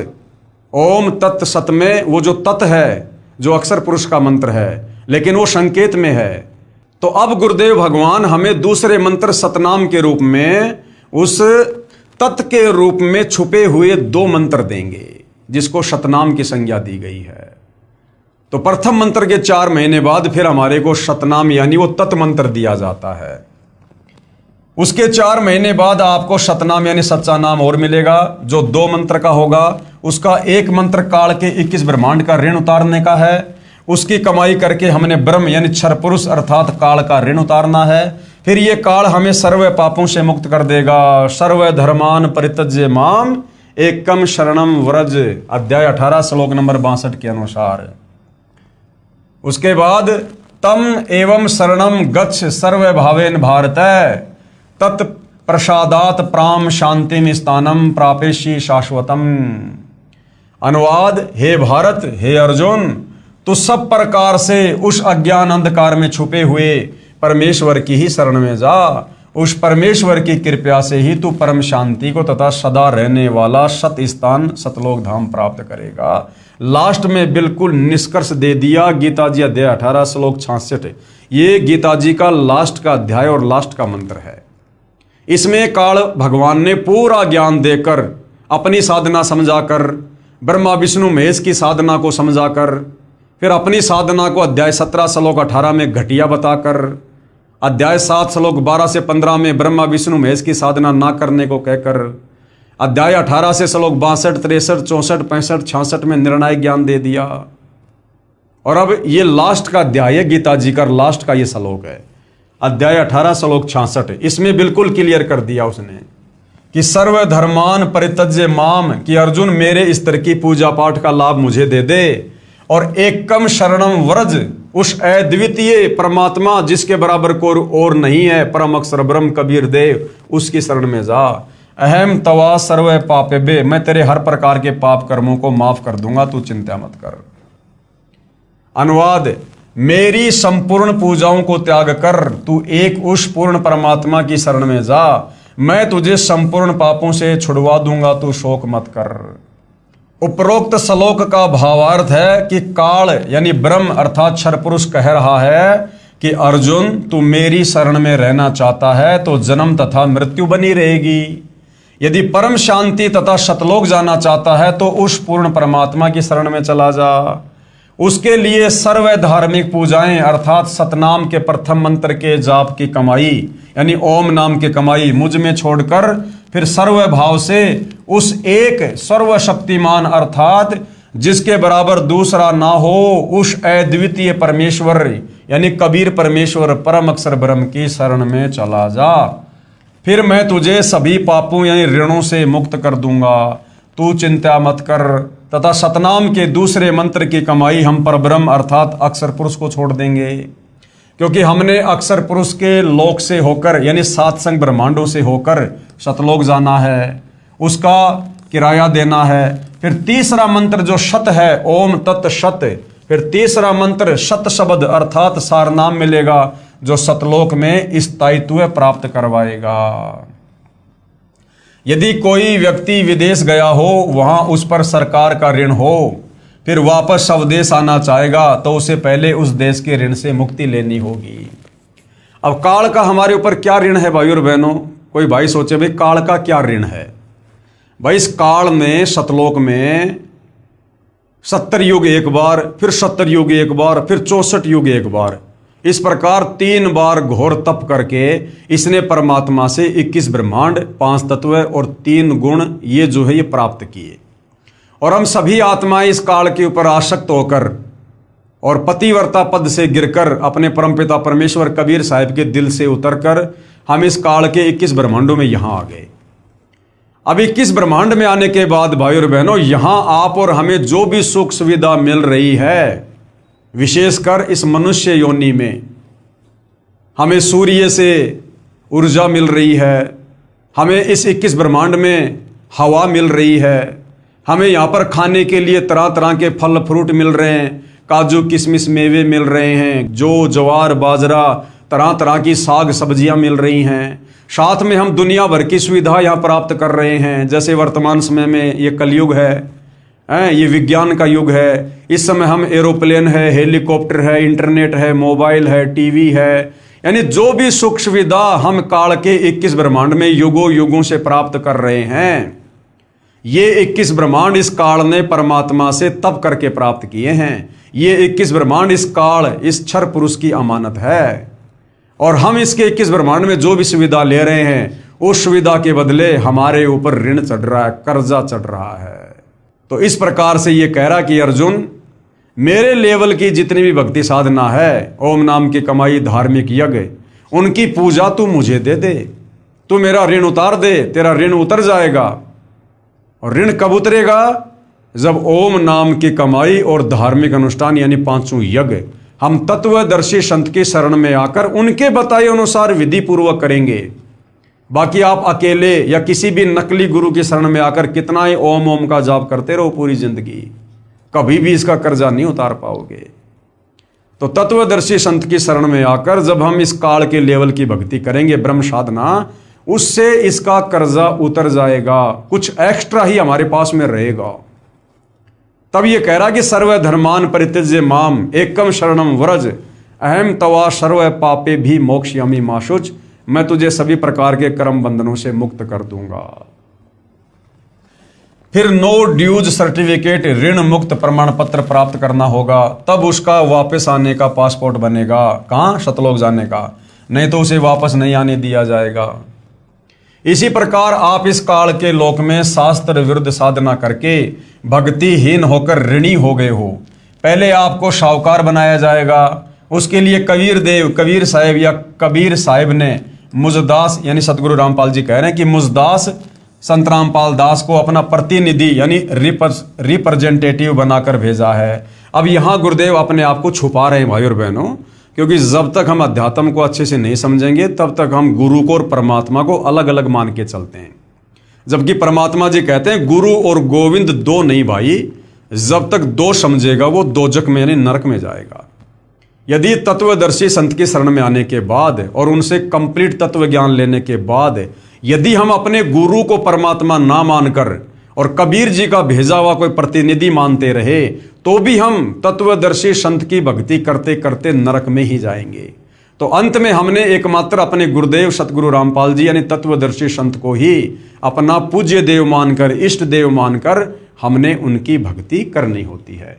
तो यहाँ गुरुदेव हमारी छोटी बुद्धि को देखते हुए और स्वयं को यहाँ पर कबीर जी का दास बनाकर पेश कर रहे हैं। उस परमेश्वर की शरण से ये दास आपका गारंटर जिम्मेदार बनेगा तथा ब्रह्मा विष्णु शिव आदि शक्तियों से आपके पुनः ये कनेक्शन यानी संपर्क का लाभ प्रारंभ करवाएगा, जो आपने इनके मंत्र की कमाई करके किस्तों में बिल भरना है। जब तक आप यहां से मुक्त नहीं होते तब तक आपको सर्व भौतिक सुविधाएं जोर शोर से मिलती रहेंगी तथा आप पुण्य दान आदि करके अधिक भक्ति धनी बन सकोगे। दूसरे शब्दों में जैसे हमारे शरीर में ये कमल बने हैं, जब हम शरीर त्याग कर परमात्मा के पास जाएंगे तो हमें इन कमलों में से होकर जाना है। जैसे मूल कमल में गणेश जी हैं, स्वाद कमल में सावित्री और ब्रह्मा जी हैं, नाभि कमल में लक्ष्मी तथा विष्णु जी हैं, हृदय कमल में पार्वती और शिव जी हैं, कंठ कमल में दुर्गा जी यानी अष्टंगी है। इन कमलों से हम तब ही जा सकेंगे जब हम इनका ऋण अदा करेंगे। बस सीधी सी बात है, हमने दिल्ली से गाड़ी में यानी ट्रक में सामान लोड किया और हमारे को बंबई जाना है। चले हम दिल्ली से जाना है बंबई, लेकिन बीच में हमें राजस्थान और गुजरात के क्षेत्र से गुजरना पड़ेगा। हमारा राजस्थान और गुजरात से कोई लेना देना नहीं है, ना हमने वहां से माल भरा, ना हमने वहां माल हमने वो खाली करना। हम तो दिल्ली से चले और जाना बंबई, लेकिन बीच में हमारे को इन दो स्टेट की रोड से गुजरना पड़ेगा। अगर गुजरना पड़ेगा तो हमने इनका टोल टैक्स भी देना पड़ेगा, हमने वो पैसा भी हमने इनका भरना पड़ेगा। तो ठीक इसी प्रकार भाई और बहनों, जब अंत समय में भक्ति करके हम ये शरीर छोड़कर सूक्ष्म शरीर में ऊपर की यात्रा करेंगे हम त्रिकुटी की, तो बीच में ये ब्रह्मा विष्णु महेश इनके लोक आएंगे। तो हमने इनका वो ऋण अदा करना है, इनका कर्जा हमने चुकाना है। इन कमलों से हम तभी जा सकेंगे जब हम इनका ऋण अदा कर देंगे। प्रथम उपदेश से आपके सर्व कमल खिल जाएंगे, अर्थात आप ऋण मुक्त हो जाओगे।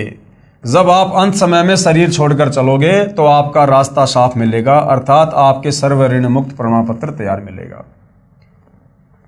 परंतु हमने पूजा अपने मूल मालिक कबीर देव कबीर साहिब की करनी है। जैसे पतिव्रता पत्नी पूजा तो अपने पति की करती है, यानी विशेष जो समर्पण भाव होता है वो पतिव्रता स्त्री का अपने पति के प्रति होता है। परंतु यथोचित आदर सबका करती है, जैसे देवर को अपने बेटे की तरह, जेठ को बड़े भाई की तरह तथा सास व ससुर को माता पिता की तरह। परंतु जो भाव अपने पति में होता है वह अन्य में नहीं हो सकता। ठीक इसी प्रकार कबीर परमेश्वर के भगत को अपनी भक्ति सफल करनी है, इसलिए किसी अनजान के बहकावे में मत आ जाना। पूर्ण विश्वास के साथ इस दास के द्वारा यानी सतगुरु रामपाल जी के द्वारा बताए भक्ति मार्ग पर लगे रहना। ये भक्ति सभी शास्त्रों के आधार पर है। फिर दूसरे चरण में भाई और बहनों सतनाम प्रदान किया जाता है, सतनाम मंत्र दिया जाता है। प्रथम बार में तो ब्रह्म गायत्री मंत्र 7 मंत्र हो गए जो इन देवी देवताओं के हैं। दूसरे चरण में जो मंत्र दिए जाते हैं सतगुरु रामपाल जी के द्वारा वो है सतनाम। दूसरे चरण में सतनाम प्रदान किया जाता है जो 2 मंत्र का है, एक ओम मंत्र और दूसरा तत् जो सांकेतिक है, केवल भगत को ही बताया जाता है। और तीसरे चरण में सार नाम दिया जाता है जो 3 मंत्र का है, ओम तत् सत, ओम तत् सत। ये तत् और सत ये सांकेतिक हैं जो भगत को ही बताए जाएंगे।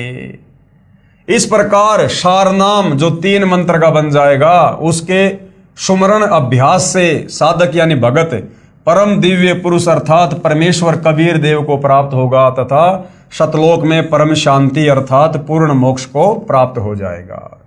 अब गुरुदेव क्या कह रहे हैं, विशेष वर्तमान में ये वास्तविक साधना मुझदास यानी सतगुरु रामपाल जी के अतिरिक्त किसी के पास नहीं है, संसार में किसी के पास नहीं है। यदि कोई मुझदास यानी रामपाल जी गुरुदेव से चुरा कर स्वयं गुरु बनकर नकली शिष्य बना कर रह रहा होगा तो उस मनुष्य जीवन के दुश्मन से सावधान रहना। बहुत सारे लोग ऐसे हैं जो सतगुरु रामपाल जी से उपदेश प्राप्त करके 3 मंत्र प्राप्त करके आगे चलकर गुरुद्रोही बनकर मनमुखी रूप से उन मंत्रों का जाप आगे देने लग गए। तो गुरुदेव कह रहे हैं कि वो मानव समाज के शत्रु हैं, दुश्मन हैं, उनको ये मंत्र आगे दान करने का अधिकार नहीं है। वो तत्वदर्शी संत नहीं है, वो काल के पक्के एजेंट समझ लेना, वो मानव समाज के दुश्मन है, उनसे सावधान रहना है। वह अनअधिकारी होने के कारण यानी उनको ये मंत्र दान करने का अधिकार नहीं है, वह अनअधिकारी होने के कारण अपना जीवन भी नष्ट कर रहा है तथा नादान अनुयायी यानी भक्तों को भी नरक का भागी बना रहा है। उसे काल का भेजा हुआ दूत जान लेना। जिस प्रकार भाई और बहनों हम ड्राइविंग लाइसेंस बनवाते हैं, आरटीओ में जाते हैं, वहां पर ड्राइविंग लाइसेंस बनता है, आरटीओ जो अधिकारी होता है उसके साइन होते हैं, वो हो गया ओरिजिनल लाइसेंस। अब आजकल भाई और बहनों कंप्यूटर से लोग सेम टू सेम वैसे के वैसे साइन करके नकली लाइसेंस भी बना देते हैं। लेकिन जिस दिन वो व्यक्ति पकड़ा जाएगा उस दिन खुलासा हो जाएगा, क्योंकि ओरिजिनल तो ओरिजिनल होता है, उसके तो नंबर लिखे होते हैं वहाँ पर, और डुप्लीकेट डुप्लीकेट होता है। तो उस दिन उस व्यक्ति की पिटाई होगी, उसको दंड मिलेगा। तो इसी प्रकार यदि हमने किसी ऐसे नादान व्यक्ति से ये 3 मंत्र प्राप्त कर लिए, जो व्यक्ति सतगुरु रामपाल जी से विमुख होकर और आगे इन मंत्रों का दान कर रहा है, तो भले यहां पर तुम उन मंत्रों का जाप करते रहो, उस नादान को अपना तत्वदर्शी संत कहते रहो, लेकिन जब ये शरीर छोड़कर हम त्रिकुटी पर जाएंगे और वहां पर जब उन मंत्रों की वास्तविकता का या आपका गुरु अधिकारी है या नहीं है, जब उसकी जांच पड़ताल होगी, उस समय वहां पर पकड़े जाओगे और सारी बात बिगड़ जाएगी। यानी वो नकली लाइसेंस लोग बना तो देते हैं और लोग उसको चला भी लेते हैं जेब में डाल के। जिस दिन आरटीओ के हाथों पकड़ा जाएगा और जब लाइसेंस की जांच होगी तब पता चलेगा ये तो नकली है, उसके बाद आप दंड के भागी बनोगे। तो गुरुदेव कहते हैं आपने ऐसे किसी भी काल के एजेंट के बहकाव में आकर अपने मानव जीवन को बर्बाद नहीं करना है। और ये इतना सारा ज्ञान ये आज तक सतयुग से लेकर त्रेता द्वापर कलयुग बीत गया 5000 साल, इतना निर्णायक ज्ञान इस प्रकार से सार्वजनिक करके सर्व धर्मशास्त्रों से प्रमाणित करके सतगुरु रामपाल जी के अलावा किसी ने भी नहीं दिया है। तो भाई और बहनों फिर ये भी पक्का मान लेना कि जिस महापुरुष ने सर्व धर्मशास्त्रों को खोल खोल के आज जो है प्रमाणित कर दिया है, शास्त्र अनुकूल सत भक्ति को समाज के सामने फैला दिया है, उस महापुरुष के अलावा धरती पर फिर कोई और नाम दीक्षा देकर गुरु बनकर हमारी आत्मा का कल्याण करने का भी अधिकारी नहीं है। तो भाई और बहनों कल के वीडियो में हम जिस टॉपिक पर चलेंगे वो है शंका समाधान। यानी इतना ज्ञान समझाने के बावजूद भी यदि किसी के मन में भक्ति मार्ग को लेकर, भक्ति क्रियाओं को लेकर मन में थोड़ी बहुत कोई शंका रहती है, तो वो किस किस प्रकार की शंका हो सकती है, जो शंकाएं सतगुरु रामपाल जी के पास शुरुआत में आया करती थी, उन शंकाओं को सतगुरु रामपाल जी ने इस पवित्र पुस्तक ज्ञान गंगा में शामिल किया है और जवाब के तौर पर आप और हमें समझाया है, ताकि हम निसंशय होकर भक्ति मार्ग पर लग सकें। तो आज की वीडियो में भाई और बहनों, पूज्य गुरुदेव भगवान के आशीर्वाद से केवल इतना ही। कल फिर परमेश्वर की सेवा में हाजिर होंगे। तब तक गुरुदेव भगवान हम सबको आज्ञा दे, सद्बुद्धि दे, हमारा मार्गदर्शन करें, हमें भ्रमने भटकने से बचाएं। बंदी छोड़ सतगुरु रामपाल जी परमेश्वर जी की जय हो।